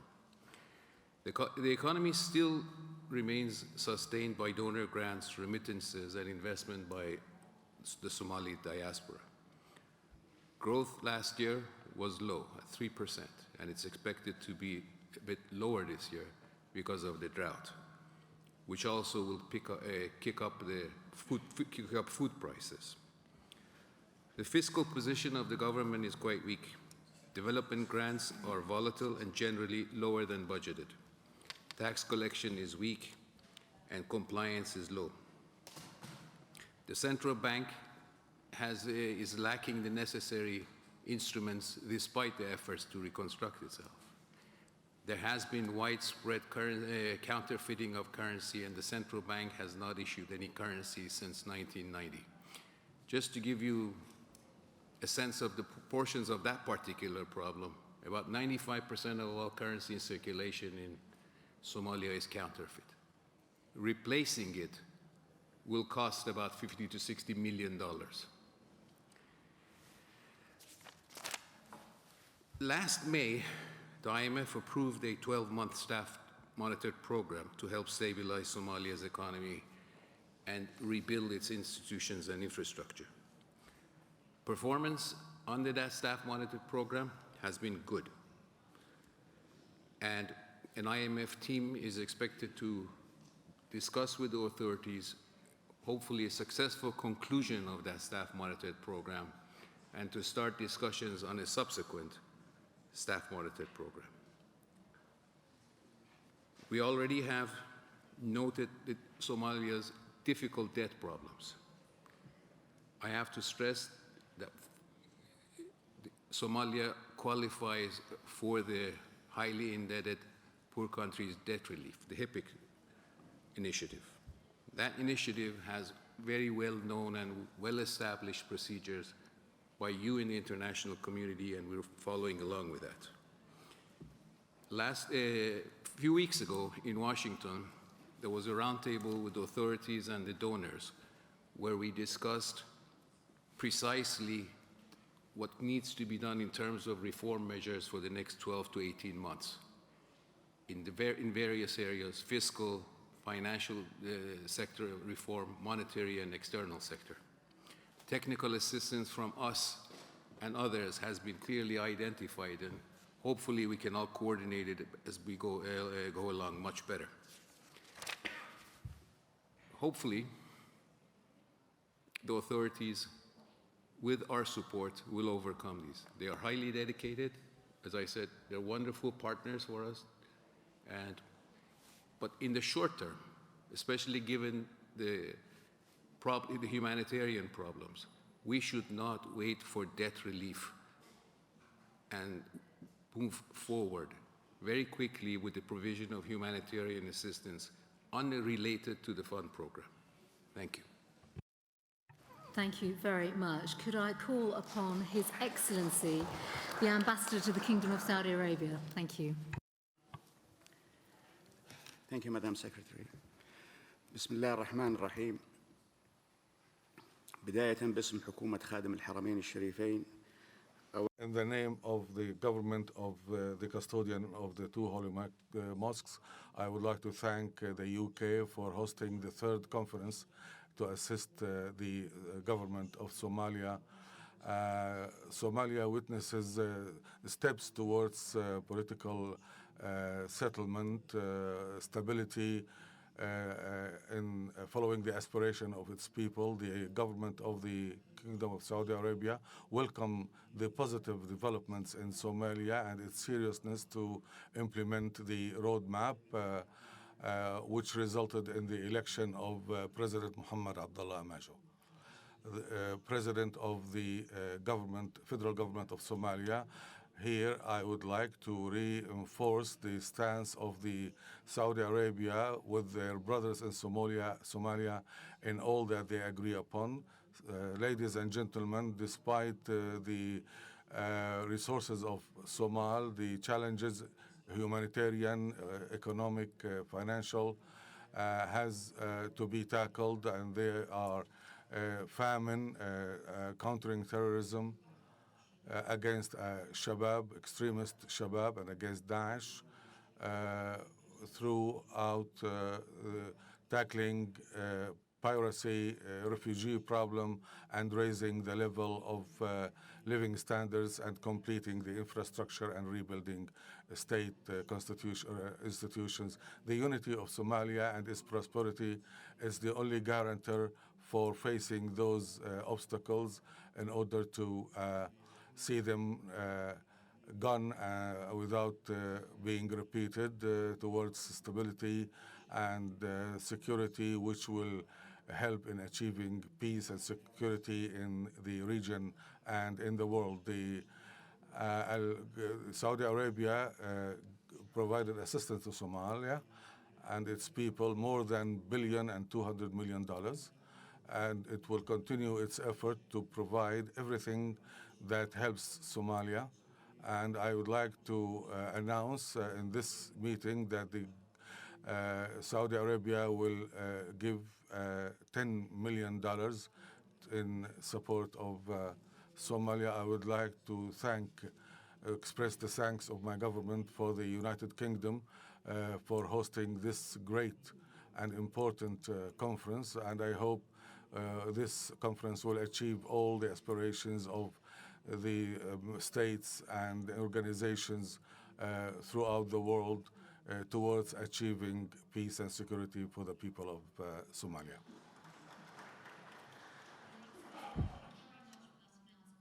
شكرا لهذا الإعلان. Somalia, could I now invite the Islamic Development Bank, please? Bismillah ar-Rahman ar-Rahim. With thanks to the government of Somalia and government of UK for hosting this event. We all know that Somalia is a founding member of the Islamic Development Bank, and we have had long partnerships. Examples include the provision of scholarships, for instance, for hundreds of Somali nationals who are currently working in different institutions in Somalia as engineers and doctors. Most recently, with the help of late King Abdullah Charitable Foundation of the Kingdom of Saudi Arabia, we have helped more than 72 communities with clean and safe drinking water, which has been quite vital in the recent drought crisis. But we will continue to strengthen our partnership with Somalia. We believe that while emergency assistance is quite critical, it helps people to survive, but we also need to help people to live and have livelihood. We will work with different institutions, and we hope with our United Nations partners as well, that these humanitarian assistance are implemented in a way that that contributes to livelihood and recovery, and it's not in isolation from the short-term and medium-term and long-term development program. The Islamic Development Bank is ready to work with Somalia and Somali institutions in terms of private sector development. That was highlighted by several speakers this morning and this afternoon. We believe that Somalia is not a poor country. Its natural resources and human capital and vital assets that they have in these two areas, if mobilized, it will have Somalia to be on the right footing. We can provide line of finance, we can provide microfinance grants, but more importantly, capacity development, as well as the private sector, that the Somali diaspora or other investors who want to invest in Somalia. the Islamic Bank Development Group can provide investment risk insurance, political risk and others, which will, we believe, give assurance, reassurance to investors and investment. The private sector development not only contributes to economic growth, but also creates jobs, which youth employment is a key challenge, not just in terms of bringing livelihood to families, but addressing the side challenges of migration and radicalization. We believe by providing jobs, decent jobs through private sector, this can be contributing to all other dimensions of development. We also believe that the Somali institutions, whether it's private sector, whether it's civil society organization and NGOs, and more importantly, the government institutions, capacity is quite critical. All the international assistance, we believe and we hope that will be implemented in a way that contributes to the capacity development of the Somali institutions.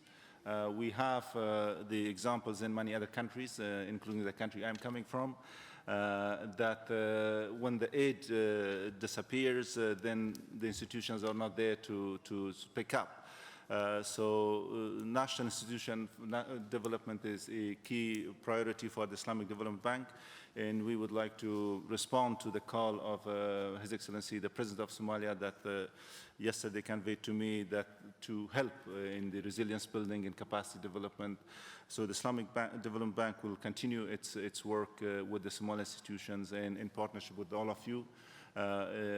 Aid is important, but aid alone does not have the scale, So with the partnership with the other MDBs and bilateral institutions, we would like to contribute more positively to the development of Somalia. Thank you. Thank you. Could I call upon our colleagues from the Republic of Korea? Thank you, Madam Secretary. My statement is a rather general one, which happens to be delivered in this particular session. I'd like to recall the high hope for a new Somalia in 1993, when I was a peacekeeper at UNOSOM II, the then UN peacekeeping operation in Somalia. Unfortunately, this hope was dampened by the Somali warlords vying for power, which resulted in the failure and withdrawal of UNOSOM II. For a quarter of a century since then, Somalia has remained in unstable, difficult situation. But today, I see a sea change in the country. Thanks to the joint efforts by Somalia and the international community, the situation in Somalia has substantially improved. The new federal parliament with expanded women and youth representation is in place, and Somalia has drafted its milestone national development plan. It's time for the international community to come up with specific measures to accelerate progress towards Somalia's long-term recovery. To this end, the international community and Somalia need to work together to meet Somalia's most pressing political, security, and economic needs and aspirations, as set out in the Somali National Development Plan. In this regard, Korea recognizes that important progress has been made under the New Deal Compact over the last 3 years. Now, the Republic of Korea wishes to endorse the new partnership for Somalia in support of the Somali National Development Plan, which is expected to promote mutual accountability between Somalia and the international community. Through this agreement, Somalia and the international community, I hope, will work closely in a transparent and coordinated manner, strengthening national institutions to bring enduring peace and prosperity in Somalia. The Republic of Korea has been supporting Somalia in various development areas. Recently, joining the global efforts to address humanitarian challenges in Somalia, including an imminent risk of famine, Korea has decided to provide $1 million for humanitarian assistance to Somalia this year. This amount is part of our previous pledge to provide $10.5 million for famine response and prevention in 4 African countries, including Somalia. Finally, I'd like to briefly add that the Republic of Korea has been actively engaged in the stabilization of the country by participating in the military operations fighting piracy. Korea's naval unit has been part of the combined maritime forces and participating in the EU naval operation Atalanta. The Korean government has also been contributing counter-piracy funds through International Maritime Organization and Contact Group on Piracy of the coast of Somalia. Thank you. Thank you very much. I am going to bring this session to a close. I want to thank everyone for a very productive discussion. There is no doubt there are challenges. We've heard from the Honourable Minister and all colleagues on issues ranging from debt relief to structural economic reforms and much of the work that we know that needs to be delivered. But I think actually this will roll into the next session as well, where we are now going to talk about the new partnership for Somalia in the next plenary session, which I'm going to start now because we are literally just very short of time.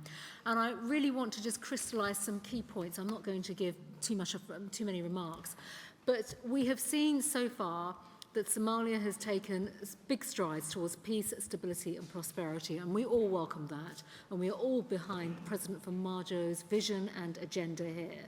But central to this as well is agreeing the new partnership for peace, stability and prosperity. That is fundamental. And if I may, we know the challenges that Somalia faces, and Somalia cannot meet them on its own. So international support remains essential. And today I call on everyone to join me in endorsing the new partnership for Somalia, which has, gone great strides, I think it's fair to say. There have been many discussions over several months, but importantly, it contains inspiring and ambitious principles and a shared collective vision. And it's built around a set of partnership principles that will help deliver an ambitious set of high-level priorities, including an accountable and affordable approach to national security in line with the Security Pact that was endorsed this morning, a comprehensive political and constitutional settlement, including a clear agreement on roles and responsibilities and resource and revenue sharing, and fully democratic elections in 2021. And a major breakthrough in economic recovery and the progress and reforms that is required for debt relief, which we have just touched on, and of course, improvements in respect of human rights and the rule of law and empowerment of women. Now, this is a whole area where we all have a vested interest in delivering that success. I think all of us today will agree with that. And the success of our partnership depends upon those commitments and the delivery, but also on the outcomes for Somali people themselves. They're going to hold the government to account, there's no doubt about that, and their judgment will be when they see their lives improve. But also as partners, we have to hold each other to account as well. So over the next 4 years, we have an amazing opportunity, we really do, to put the instability and the issues of the past well and truly behind us and deliver a more stable, secure and prosperous future for Somalia. I know we can achieve that through this new partnership agreement, and I would now welcome contributions from all... I think the President's not here. Okay, from our partners here today, and I'm going to go first of all to our colleagues and our partner, Your Excellency, from Qatar.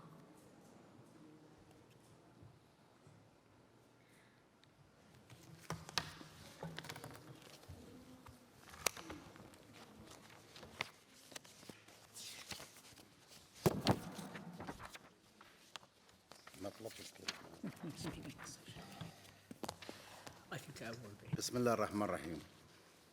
In the name of Allah, first of all, I would like to thank the United Kingdom for their efforts in organizing and hosting this meeting, which we hope will contribute in the support of stability and reconstruction of Somalia. It's no doubt that this meeting is so important to reinforce peace and security and sustainable development in Somalia by implementing what has been agreed upon in previous conferences through providing assistance and development programs as priorities, Somali priorities, and also the combating terrorism and piracy so that Somalia retain its position in the international community. We support Somalia in building their state and achieving stability and development.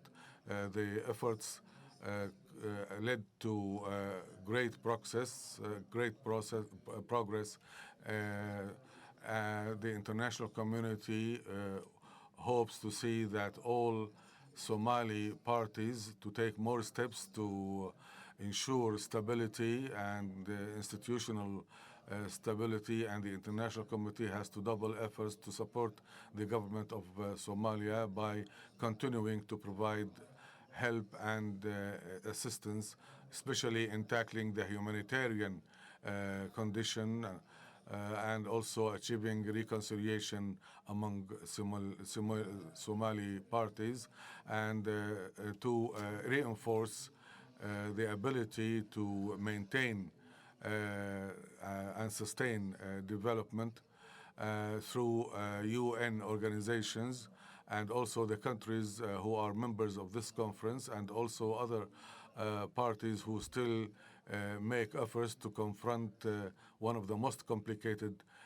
problems facing the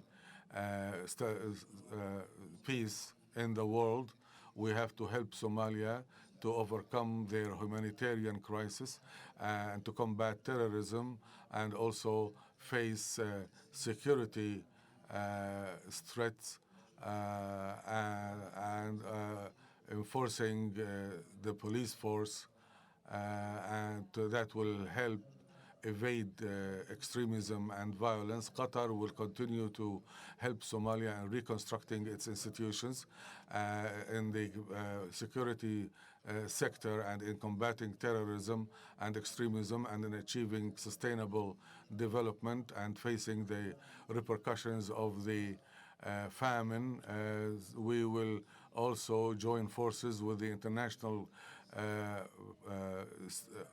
community in the efforts to achieve peace in Somalia, which will also support peace and security in the world. We welcome the support provided by the international partners. Somali people have suffered from wars and environmental disasters. Many families had to leave their children on the pavements of roads after they gave up on their life, and continuing to live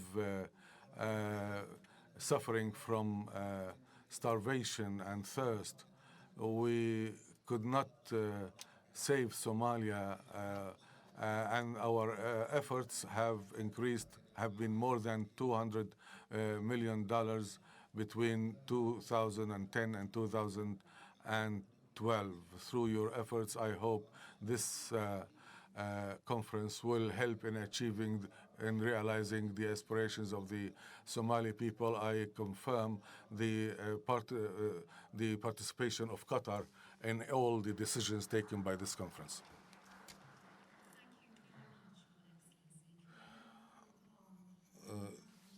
Australia, please. Well, thank you, Secretary Patel, and distinguished guests, ladies and gentlemen. I want to thank the Prime Minister of the UK, Theresa May, and her government for convening this meeting at such a critical juncture for Somalia. Australia, like the rest of you, I suppose, is deeply concerned by the deteriorating humanitarian situation in Somalia, especially in the light of the ongoing instability, above all due to al-Shabaab's relentless attacks. Al-Shabaab must and will be defeated to achieve peace in Somalia. Australia has been proud to play a role in supporting efforts to provide regional stability and control piracy and gun running through our participation in the Combined Maritime Force. Since 2010, Australia has committed around $148 million in humanitarian assistance to Somalia. I'm pleased to announce that our contribution this year so far is $17 million for drought relief efforts, and we have a commitment to do more, and will clearly be influenced in making that assessment by what we've heard during the course of today. So we'll continue to look at what more we can provide in the coming months. Australia wishes to congratulate the new President and his government on the early and clearly articulated priorities, and we've heard from him this morning. Re-establishing security clearly remains the key, but improving governance and tackling corruption will help recapture the confidence of the Somali people and future investors and build prosperity. The international community will continue to play a key role in providing support. Somalia's neighbours necessarily will play the most important role in supporting Somalia as it works towards achieving peace and stability. The Australian government pays tribute to those, by the way, who have given their lives in the fight against Al-Shabaab and for the continued support by Somalia's neighbours in AMISOM. While Somalia's security forces and their AMISOM allies will continue to have a central role in defeating Al-Shabaab and its supporters, the security response must be married to one which prioritises reconciliation and dialogue and the restoration of services in newly liberated areas. In the long term, Al-Shabaab will only be defeated if all of the levers of governance are harnessed against it. That means that we as an international community need to coordinate closely and work together to ensure our efforts are complementary and have maximum impact. Australia's long-term focus has been on resilience and recovery efforts, and while the immediate challenge is the humanitarian response, I would urge relevant agencies to begin thinking about early recovery and development plans. Planning done now will help affected communities more quickly surmount the shock of drought. Australia shares the view that humanitarian assistance alone is not enough to resolve this crisis. By drawing on the resources and expertise of international actors now, we can, together with the new government in Somalia, address the underlying causes and crises and achieve a peaceful and stable future for Somalia. Thank you. Thank you very much. Could I now call upon China, please? Thank you.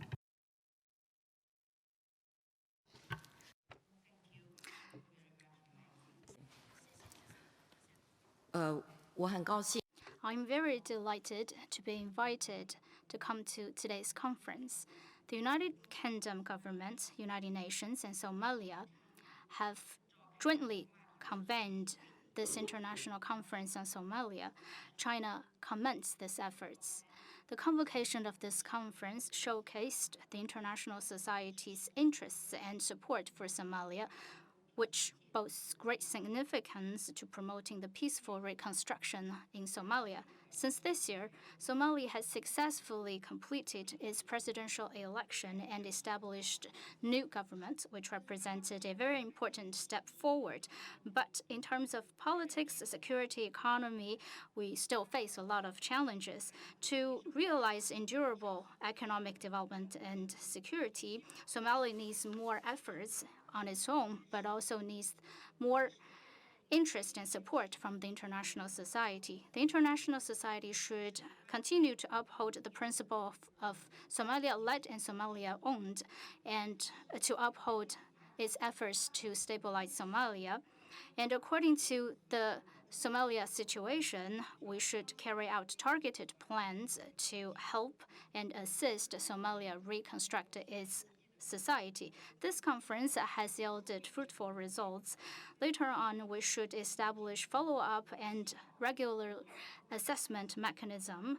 We hope that everyone can coordinate with each other to form a combined forces, thus promoting the profound and comprehensive development of peaceful construction in Somalia. China has consistently supported this process and provided positive help. In the future, China will continue to further improve our aid to Somalia and communicate with the federal government of Somalia to promote cooperations in security, trade, economy, education, sanitation, training, and humanitarian efforts. We will work together with the international community to make a new contribution to peace and stability and development in Somalia.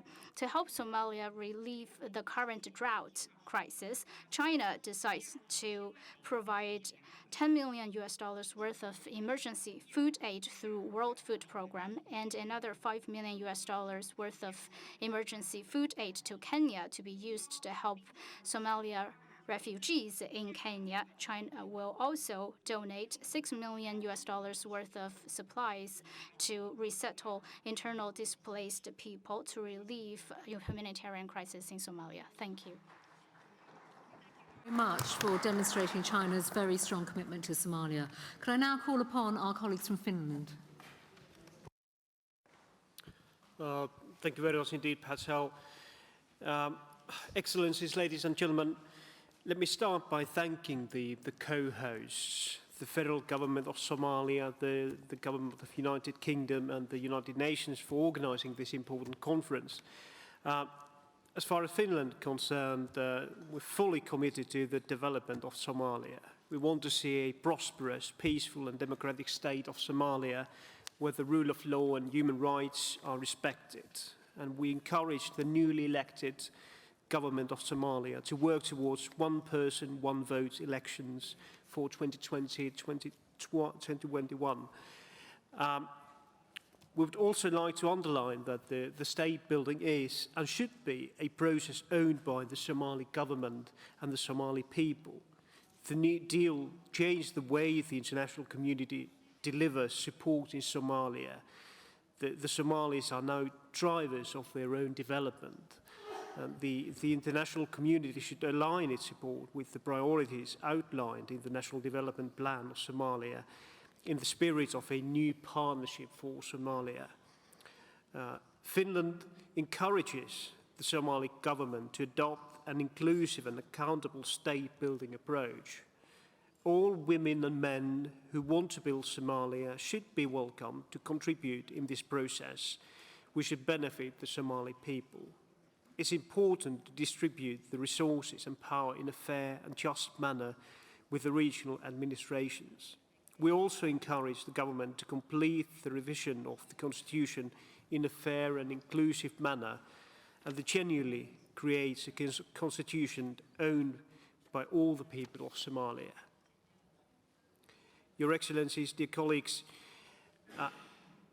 we want to specifically stress the focal role of women in state-building process. And in this respect, we would like to congratulate Somalia for advancing equality between men and women in the recently completed electoral process. This is a big step forward, we think. At the same time, it's important to remember that women and girls are often in a more vulnerable position than men, and we strongly encourage the government of Somalia to continue advancing equality and to continue empowering women in all spheres of development. We're committed to supporting the federal government of Somalia, enhancing the well-being of women and girls. We recently made a decision to support Somalia's efforts in improving maternal and child health with €10 million through UNFPA. Finally, we want to remind that the Somali diaspora and the civil society can contribute greatly to Somalia's development. Diaspora has got an important role in providing skills and knowledge that contribute in Somalia's state-building processes. The Finnish government has given our own Somali diaspora an opportunity to do so through our IOM MEDA development projects in Somalia since 2008. Finnish Somali diaspora experts have strongly enhanced capacity development, particularly in the health sector, throughout the country. Similarly, we continue financing a number of Finnish Somali civil society organizations that implement development projects together with their local partners in Somalia. With these words, I can confirm that Finland remains fully committed in supporting the state-building process of a stable, inclusive and accountable Somalia where all people can live in peace and dignity. Thank you. Thank you very much for your contribution. Could I now call upon colleagues from Switzerland, please, Your Excellency? Thank you, Madam Chair. Excellencies, ladies and gentlemen, first of all, Switzerland would like to thank the co-chairs for convening this conference and our British hosts for their hospitality. Switzerland welcomes the democratic progress made in Somalia and the outcome of the electoral process. These positive developments in the ongoing nation and state-building process remain challenged, however, by the security situation. This situation hampers the establishment of a sustainable and enabling environment for economic recovery and development and exacerbates the current humanitarian crisis. We welcome the historic agreement on a national security architecture reached by the federal government of Somalia and the federal member states. Although security is an essential precondition for any noteworthy progress towards stability and prosperity, other key challenges need to be tackled as soon as possible too. Increasing sustainable livelihood opportunities is crucial to create an enabling environment for sustainable economic and social development. An open, transparent and inclusive national debate on critical constitutional issues is essential to guarantee a stable organization and functioning of the federal state. Federalism has become the cross-cutting governance issue that affects all branches of government. Inclusive politics, democratization, and the adoption of legislation are of paramount importance. A unified Federal Republic of Somalia also implies a refreshed, open and frank dialogue between the new federal government of Somalia and the Somaliland administration. So Switzerland is committed to continue supporting the above-mentioned processes by combining humanitarian, development and peace-building instruments. We commend the Somali government for the adoption of its first national development plan. The plan outlines the aspirations of the Somali people for its future. In this context, we welcome the agreement on the new Partnership for Somalia, which spells out the reinvigorated cooperation between all stakeholders and acknowledge the close links between political progress, the rule of law, the respect for human rights, safety, security, and overall socio-economic development. Switzerland will continue to respect the priorities of the Somali government and its people and stay engaged. We reiterate our support in the field of food security, health, migration, and federal governance. We see our partnership as a long-term commitment which can only succeed if it is based on mutual respect and accountability. As we speak, Somalia faces a major humanitarian crisis with large-scale displacement. Switzerland advocates for the complementarity of humanitarian and development instruments in the response, as well as building on existing structures and ongoing initiatives, including development programs. Any large-scale military intervention will not only seriously hamper the capacity of the humanitarian actors to effectively respond to the current situation, but will also increase the human suffering. Before concluding, ladies and gentlemen, we call upon all stakeholders to ensure that aid can and will be delivered based on the fundamental humanitarian principles of humanity, independence, neutrality, and impartiality for it to reach the children, women, and men in need. Thank you very much. Thank you, Your Excellency. Thank you very much. Could I now call upon the Ambassador to the European Union? No? Okay, thank you. Okay. Well, then I'm going to go to the Deputy Special Representative of the UN, Peter. Thank you. Thank you very much. I think I speak on behalf of all if I would welcome the endorsement of the new Partnership for Somalia and congratulate the Federal Government of Somalia and international partners on reaching this milestone agreement. The National Partnership for Somalia paves the way for a renewed and stronger partnership between Somalia and its international partners. The National Partnership for Somalia is important because it builds on the progress we've made since 2012, and it allows a seamless continuity from the New Deal Compact with New Deal principles continued through agreement on a revised set of partnership principles, and with the NPS providing the supporting environment for implementing the National Development Plan and the commitment of the international community towards supporting it. I'd like to highlight that this partnership ensures that the government ownership and international alignment is guaranteed. I would like to note that the work in the coming months will be important to make sure that the appropriate implementation oversight of the National Partnership for Somalia is put in place. Agreement on and adherence with revised aid architecture to align with the National Development Plan will be crucial, and a monitoring framework for the National Partnership for Somalia will now also be required. like to welcome here the plans underway for development of both, and we look forward to their completion of this architecture in the very near future. I'd like to stress that the UN has been fully involved throughout the National Partnership for Somalia development stage and remains fully committed to supporting the government and international partners in making the National Partnership for Somalia a successful partnership. The Somali government will require as much assistance as possible on ensuring that it has sufficient capacity to achieve the commitments both within the National Partnership for Somalia and the National Development Plan. The UN is committed to look into development of projects and initiatives, together with partners such as the World Bank, to build and support overarching capacity development of the federal government of Somalia and the federal member states. Let me conclude by congratulating all of us here around the table for endorsement of the National Partnership for Somalia, and note that today marks the first official day of a stronger, more effective partnership between Somalia and its international partners. Thank you very much. Peter, thank you very much. And as we head to close the session, I would really like to thank everyone that's contributed to this session, and also for the steadfast support that has been put on display, but the determination to work in partnership with the Somalian government going forward. Now, to close this session, could I invite the Foreign Minister, please, to address and to close this session? Thank you, Your Excellency. Thank you. Ladies and gentlemen, today marks a significant milestone for Somalia with the agreement of a new partnership, a clear sign of our renewed mutual commitment and further strengthening the relationship between Somalia and its international partners.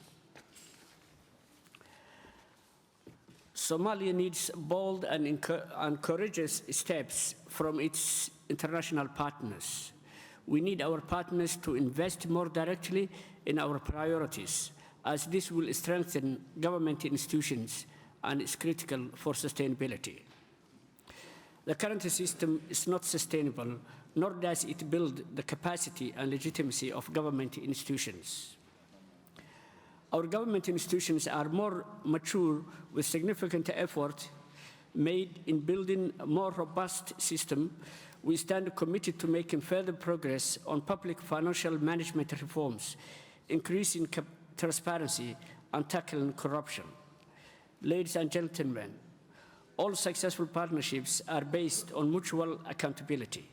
We want to make it clear that our commitments under this agreement go beyond public finances.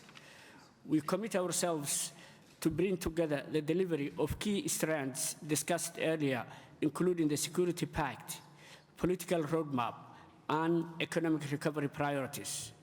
We are committed to implementing the security sector architecture that will lead our shared comprehensive approach to security.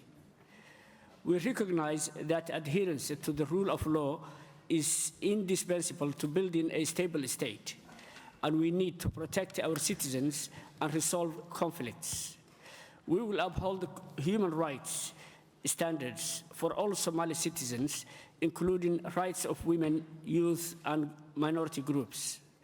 We commit to the sound management of resources, which will enable our ability to deliver services, attract investment, and help advance Somalia.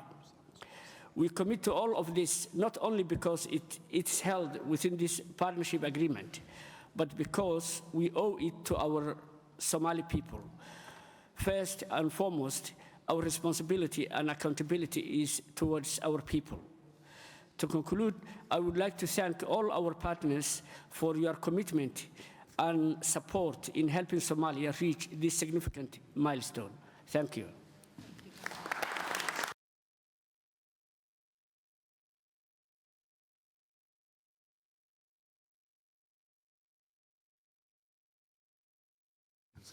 Session. Right. Thank you. Thank you very much, Foreign Minister. Thank you so much for your contribution. Ladies and gentlemen, we come now to the closing session. Well done, everybody. We are now in the final session of this conference, and I must say, from speaking just strictly from a United Kingdom point of view, I do think it has been a really successful and fantastic to hear so many good and powerful contributions. I particularly want to thank, of course, President Farmajo and Secretary General Guterres for the momentum they've brought to our meetings today, and we all hope that this third London conference will represent a new beginning for Somalia. Our shared aim is for the international community to stand with the new federal government and parliament as they strive to achieve their vision of a peaceful and prosperous Somalia. And I just want to sum up what we've achieved today, the agreements that I think will help to shape a better Somalia. There can be no progress in any field, least of all economic growth, without peace. So our new security pact represents a solemn commitment to deliver safety to the people of Somalia. The agreement between the federal government and the regional administrations on a federated national security model will provide the basis for strengthening Somalia's own forces and, in time, allow them to assume responsibility for security from the brave soldiers of AMISOM. In return for these, and here they come. You haven't. I'm winding up now, and I'm going to pass on to our friends from the UN and President Farmajo if he's there. You're there, President. In return, and this is the symmetry that we've been talking about all day. In return, the international community will provide more help. We will do better at coordinating our training of the police and military, and we will do more to counter violent extremism. Through the second element of these conclusions, the new partnership for Somalia, we will hold one another to account as progress is made towards a federal constitutional settlement, more respect for human rights, and one person, one vote elections in 2021. Our agreements on economic recovery will help create jobs for Somalia's enterprising people and, in time, provide the tax base that will reduce their country's dependence on outside help. And Somalia has resolved, with our support, to carry out vital economic reforms, including stronger management of public finances, firm action against corruption, and improved financial regulation. We also have a pathway for Somalia to regain access to international finance, although this will require time, political will, and the support of all donors. Most urgently of all, everyone at this conference has acknowledged the severity of the drought that is now ravaging East Africa and the acute vulnerability of Somalia. We all remember that the last time Somalia was blighted by famine in 2011, 260,000 people died.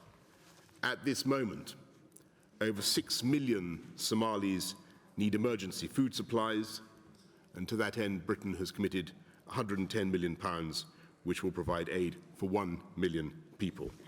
Together,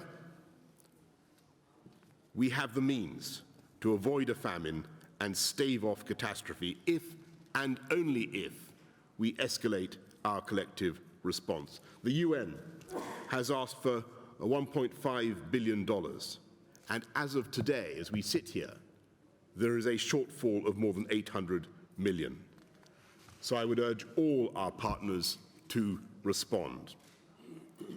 But that help will count for little unless aid agencies can deliver emergency food supplies to all those in need, wherever they may be, in safety and without let or hindrance.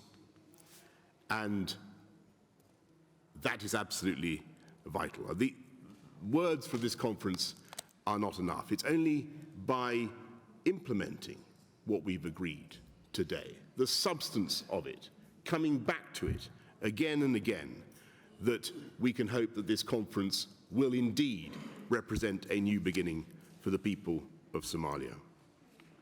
We look to you, President Farmajo, and the new federal government to lead the way, working closely, as you have demonstrated today, with the federal member states and the international community. Thank you all for coming to London. Thank you all for the dedication, the devotion that you have shown today to building a better Somalia. And I look forward to working with you in the future, alongside you, in that noble cause. Thank you very much.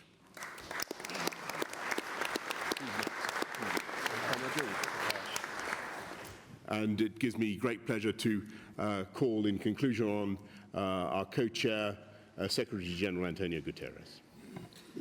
Oh, thank you very much. I'll be very brief. We are facing an opportunity we can't miss. The Somali people would never forgive us if we miss this opportunity. And the international community as a whole would also not forgive us if we miss this opportunity.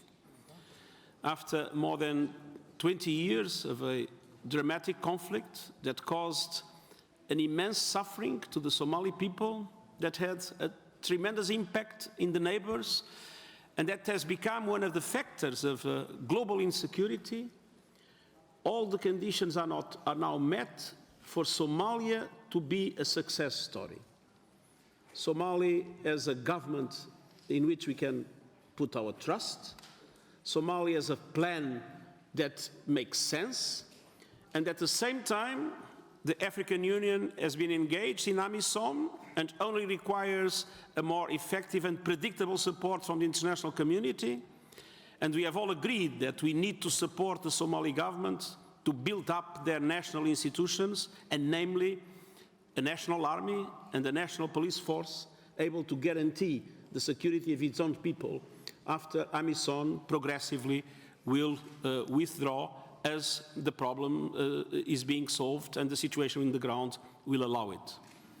At the same time, there was a very strong commitment both to address humanitarian needs of the Somali people and to address the needs for a sustainable development for the country once peace and security are progressively restored.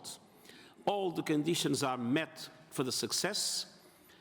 It is only necessary that we work hard, work together, and we put all our commitments into action to make that success the reality we all need. Thank you very much.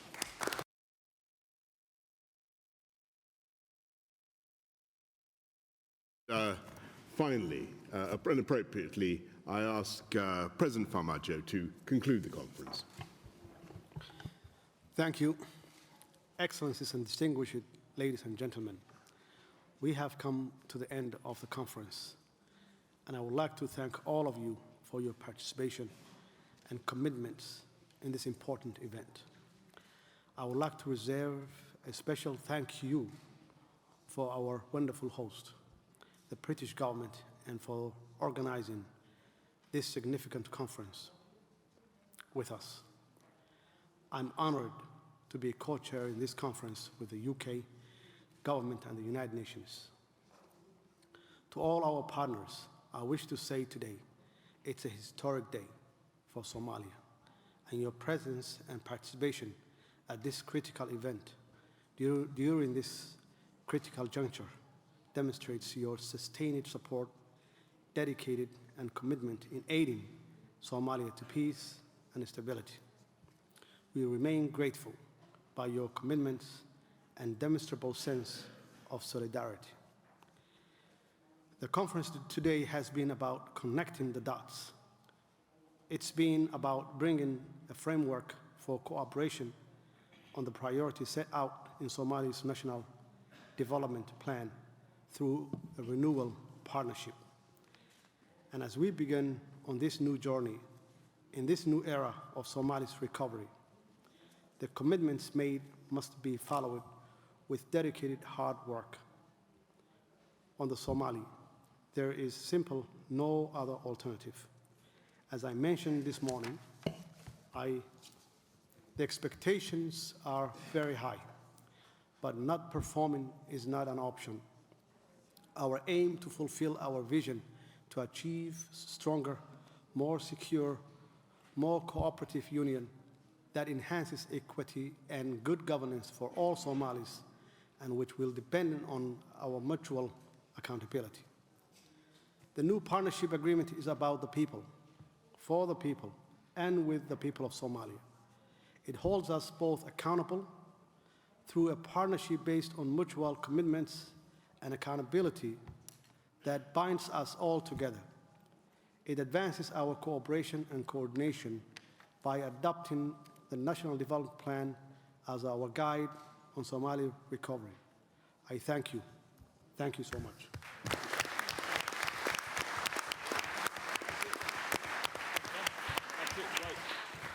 That really is it, folks. Thank you very much. And let's hope the next one marks some significant progress based on the previous one. And may the number of conferences on Somalia steadily diminish as that country goes forward to a greater future. Thank you very much, everybody. Thank you. Very successful.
afternoon, everybody.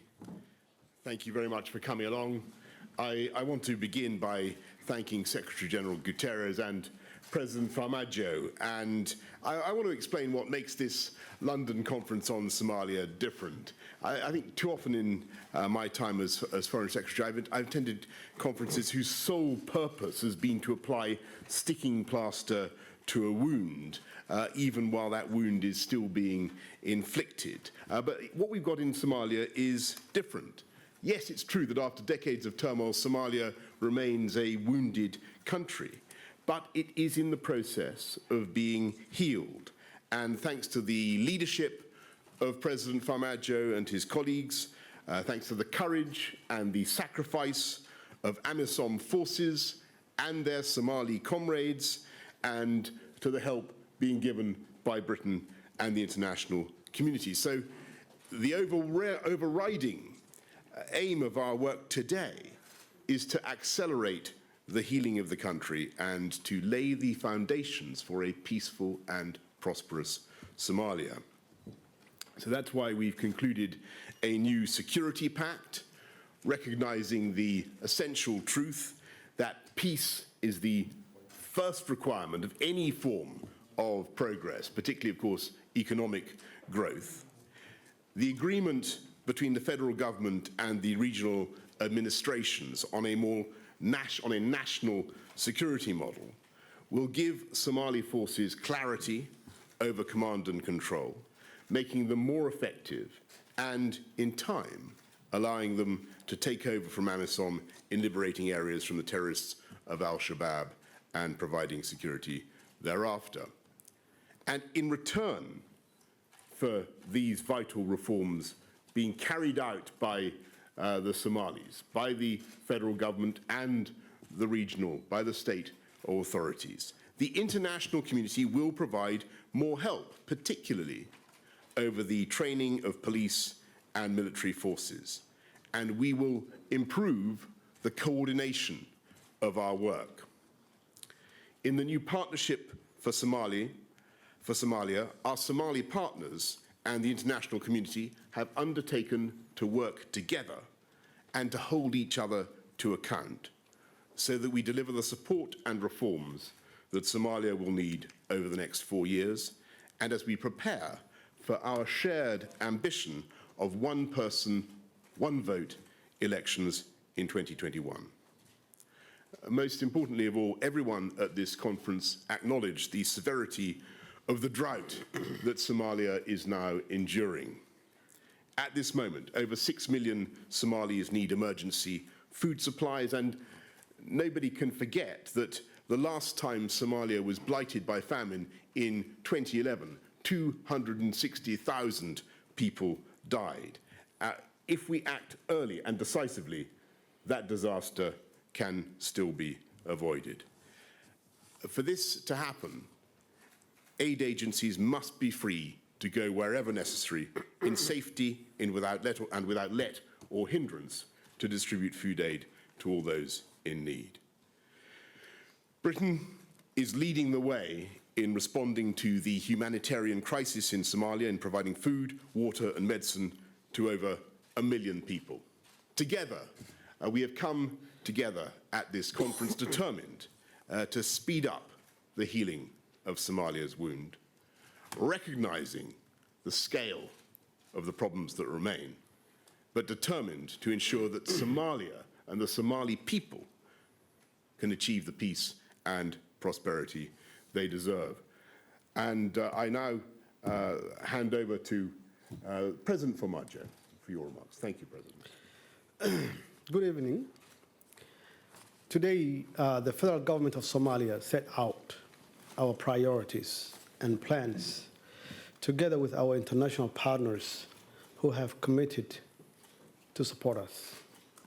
We agreed on a security pact and a new partnership for Somalia in support of Somalia's national development plan. Endorsing the National Partnership for Somalia is a great step forward for Somalia. The National Partnership for Somalia is a partnership for Somalia based on the principle of mutual accountability between our governments, our government and its international partners. A clear agreement on both our parts to work together on a set of shared goals to bring lasting peace, stability, and prosperity to Somalia for the good of the Somali people. Our aim is to fulfill Somalia's vision to achieve a stronger, more secure, more cooperative union that enhances equity and good governance for all Somalis. But that cannot be achieved without secure Somalia. Today, we have endorsed Somali-led and owned security pact with our partners. A security pact that is based on an agreed vision of Somali-led security institutions and forces that are affordable, acceptable, and accountable. It has come to a realization that Somalia needs bold and courageous steps from our international partners.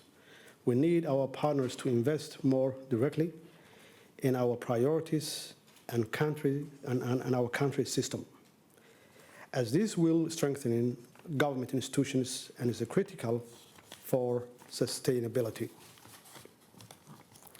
Our government has committed change the way we manage our economy, to work together and work with development partners. We have committed to another kind of partnership which also moves us forward and enables us to grow, a public-private partnership, and my administration will ensure concrete and tangible steps are taken to improve the business environment.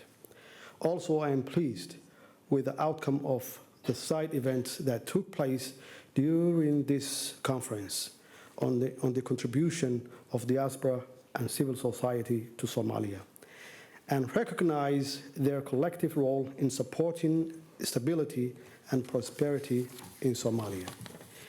Great things are happening for Somalia, and I am so happy to be here to witness it. My people have a promise that my fairly new administration is here for them and their needs. Together we can achieve anything. Let's work together, Somalia and her friends, to tackle the challenges that comes our way. As I mentioned this morning, the expectations are very high, but no performing is not an option. Thank you all for being here. I will now give the floor to the Excellency Antonio Guterres, the UN Secretary General. I thank you.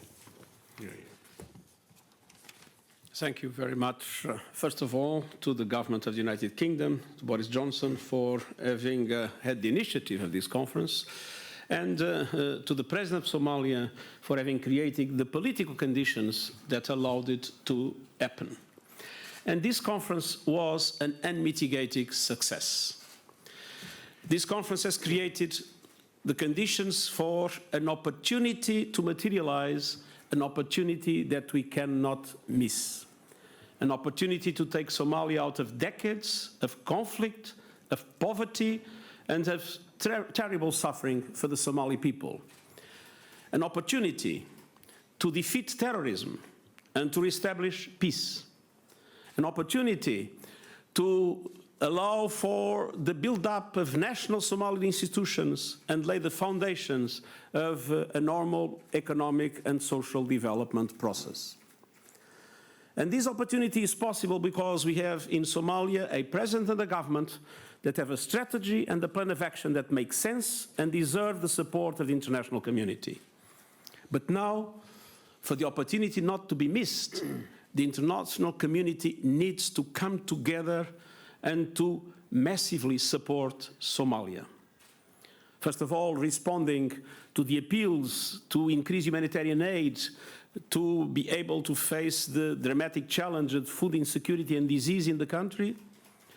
Second, to fully support the government in the build-up of national institutions, in particular, as it was mentioned by the Foreign Secretary, the National Army and the National Police Force that need to be built in a coordinated way and under the strategy of the Somali government.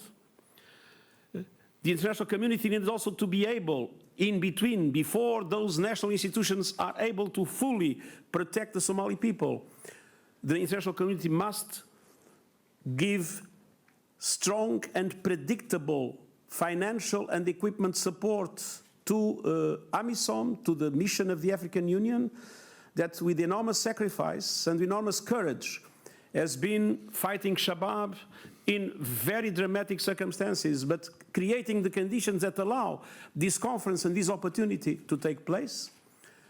AMISOM deserves a much stronger support and a much more predictable support from the international community.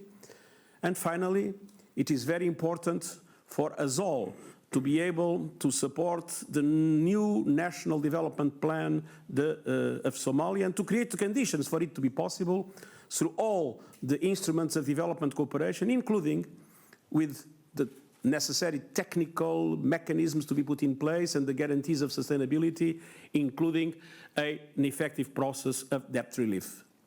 If the international community will be able to respond to the challenge, I'm sure this opportunity will not be missed, and I'm sure that Somalia will be the success story we need in our troubled world. Yeah. Thank you very much, Antonio, Secretary General. We're going to have a few questions now. Can I invite a question from representatives, first of the Somali media? Yes, Universal, unless I miss my guess. My question, I'll put it in Somali language for the benefit of our audience back home. Mr. President, dadka Soomaaliyeed kalsooni fara badan ayay kugu qabaan adiga iyo dowladdaada. President,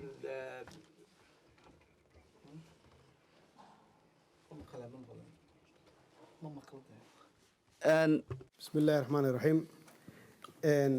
Shirkan waa shirkii saddexaad oo la yiri waa London Conference. This is a third conference of London. This conference is different from the other conference. This one is special because and there's a commitment from the international community on this conference, and there's a full support from the international community and that they will support the Somali security pact.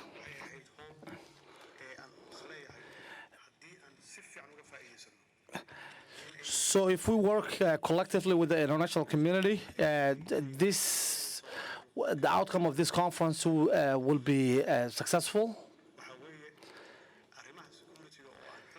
We put a lot of emphasis on Somali's security pact,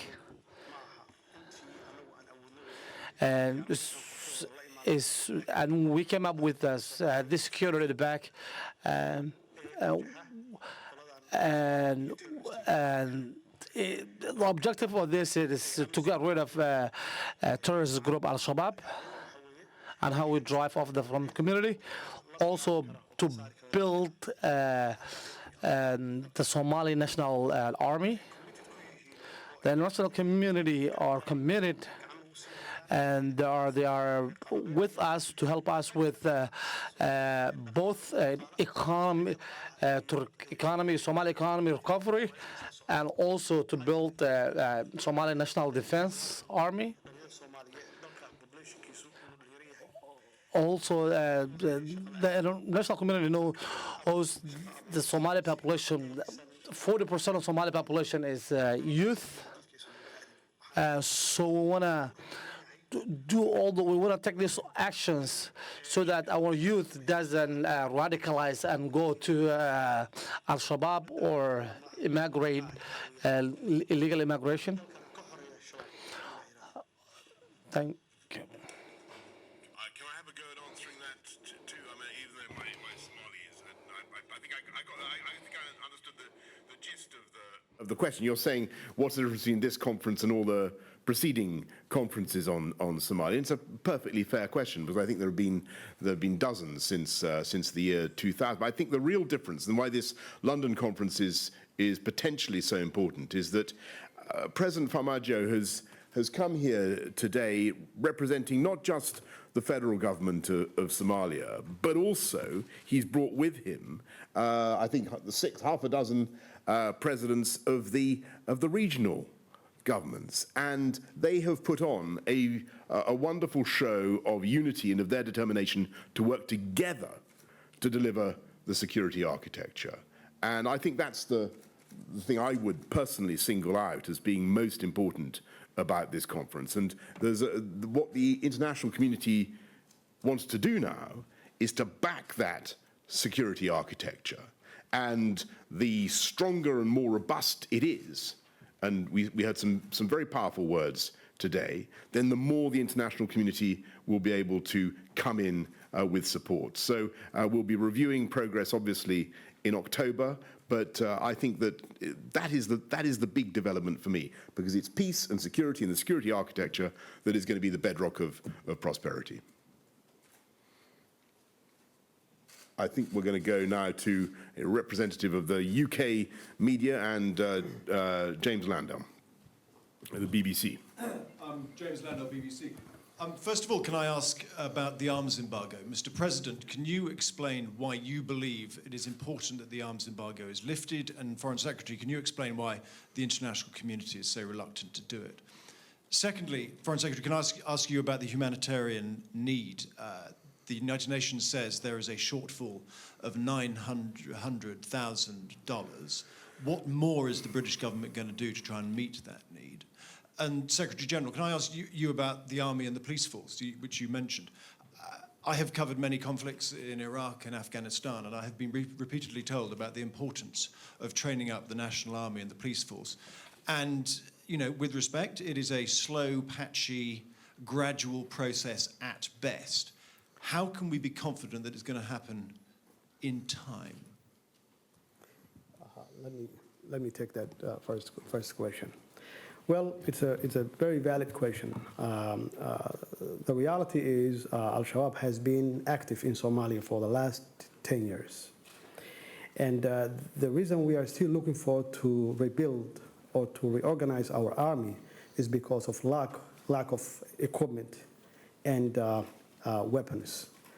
Al-Shabaab has AK-47, and the Somali National Army, National Forces has the same equipment, the same weapons.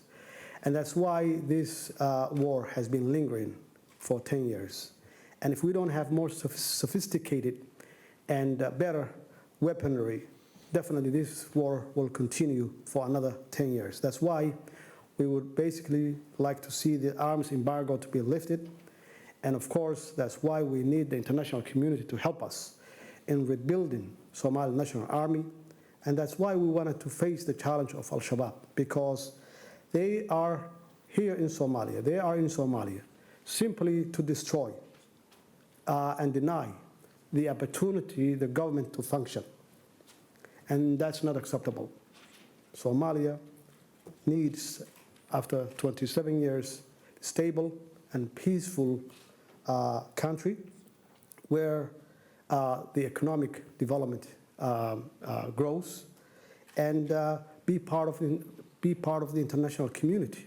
So that's why we that's why we want to see the arms embargo to be lifted. But we are not asking now that arms embargo to be lifted today, but we are requiring to have a roadmap and milestone to see that maybe next year, maybe in 8 months, after we meet all the requirements, that arms embargo to be lifted. Well, can I just say I agree very strongly with President Formaggio that this is not the time to lift the arms embargo, and that we shouldn't be thinking of doing it that way round. And the priority has got to be, as he rightly says, to get the Somali forces, to help the Somali forces to get to a condition working with the regional authorities where they are able to take on Al-Shabaab, and where AMISOM is finally able to discharge its obligations, which it has so heroically and bravely conducted over the last 10 years, and And so that is what we are trying to achieve. And you ask about further commitments by HMG. You're absolutely right that there is on the humanitarian front, there is a shortfall of perhaps of 800 million, and we've urged all donors to step forward. But one of the things that we are prioritizing is that effort of helping to train the Somali military, to get them ready, to coordinate their forces, and we've today announced a further £21 million from the UK government to that end.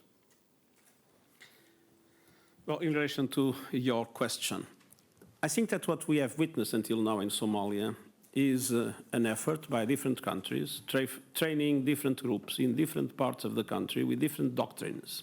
And that is a recipe for disaster. It's not a recipe to form a true national army and a true national police force.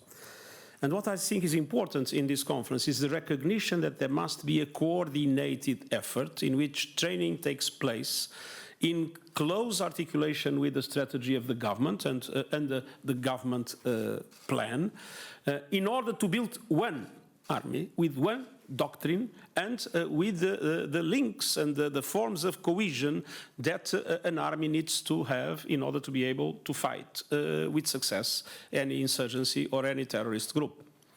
Now, that takes time, it is true, and that is why we believe it is necessary in between to go on supporting AMISOM, but not only with a business as usual approach. I do believe we need to make sure that that support is given in a more effective and predictable way. And we also create the conditions for AMISOM, together with the Somali forces, to be able in the near future to take the appropriate offensive actions that are necessary to reduce Shabab's influence, namely in the south of the country. So the two things go together. At the same time, support AMISOM until conditions are met for AMISOM to go down, and build up national institutions, army and police force, but in a coordinated and effective way, and not with different kinds of actions in different places that will not lead to the creation of the institutions the country needs. Now, let's go to you, sir, in the back row. Thank you. Thank you. This question is coming from, my name is, I'm from Carlson TV, Somali TV, and here in London, broadcasts in Somalia and East Africa as well. This question is coming from one of your constituents in Hillingdon, Mr. Secretary. It's about whether you can comment on the policy of the British government towards Somaliland, and whether you are pressuring both sides of Somaliland and Somalia to revive the talks. The simple answer is yes, we certainly are. And we want to see as broad a possible reconciliation within the whole territory of Somalia, and certainly a reconciliation between Somaliland and Somalia. And I think what was, just to go back to the central message, what was so exciting about today was the willingness of the member states of Somalia to sit down and give this very convincing and deeply felt display of unity. Because I think genuinely people feel that they've come to an end of wanting to work in this separate way.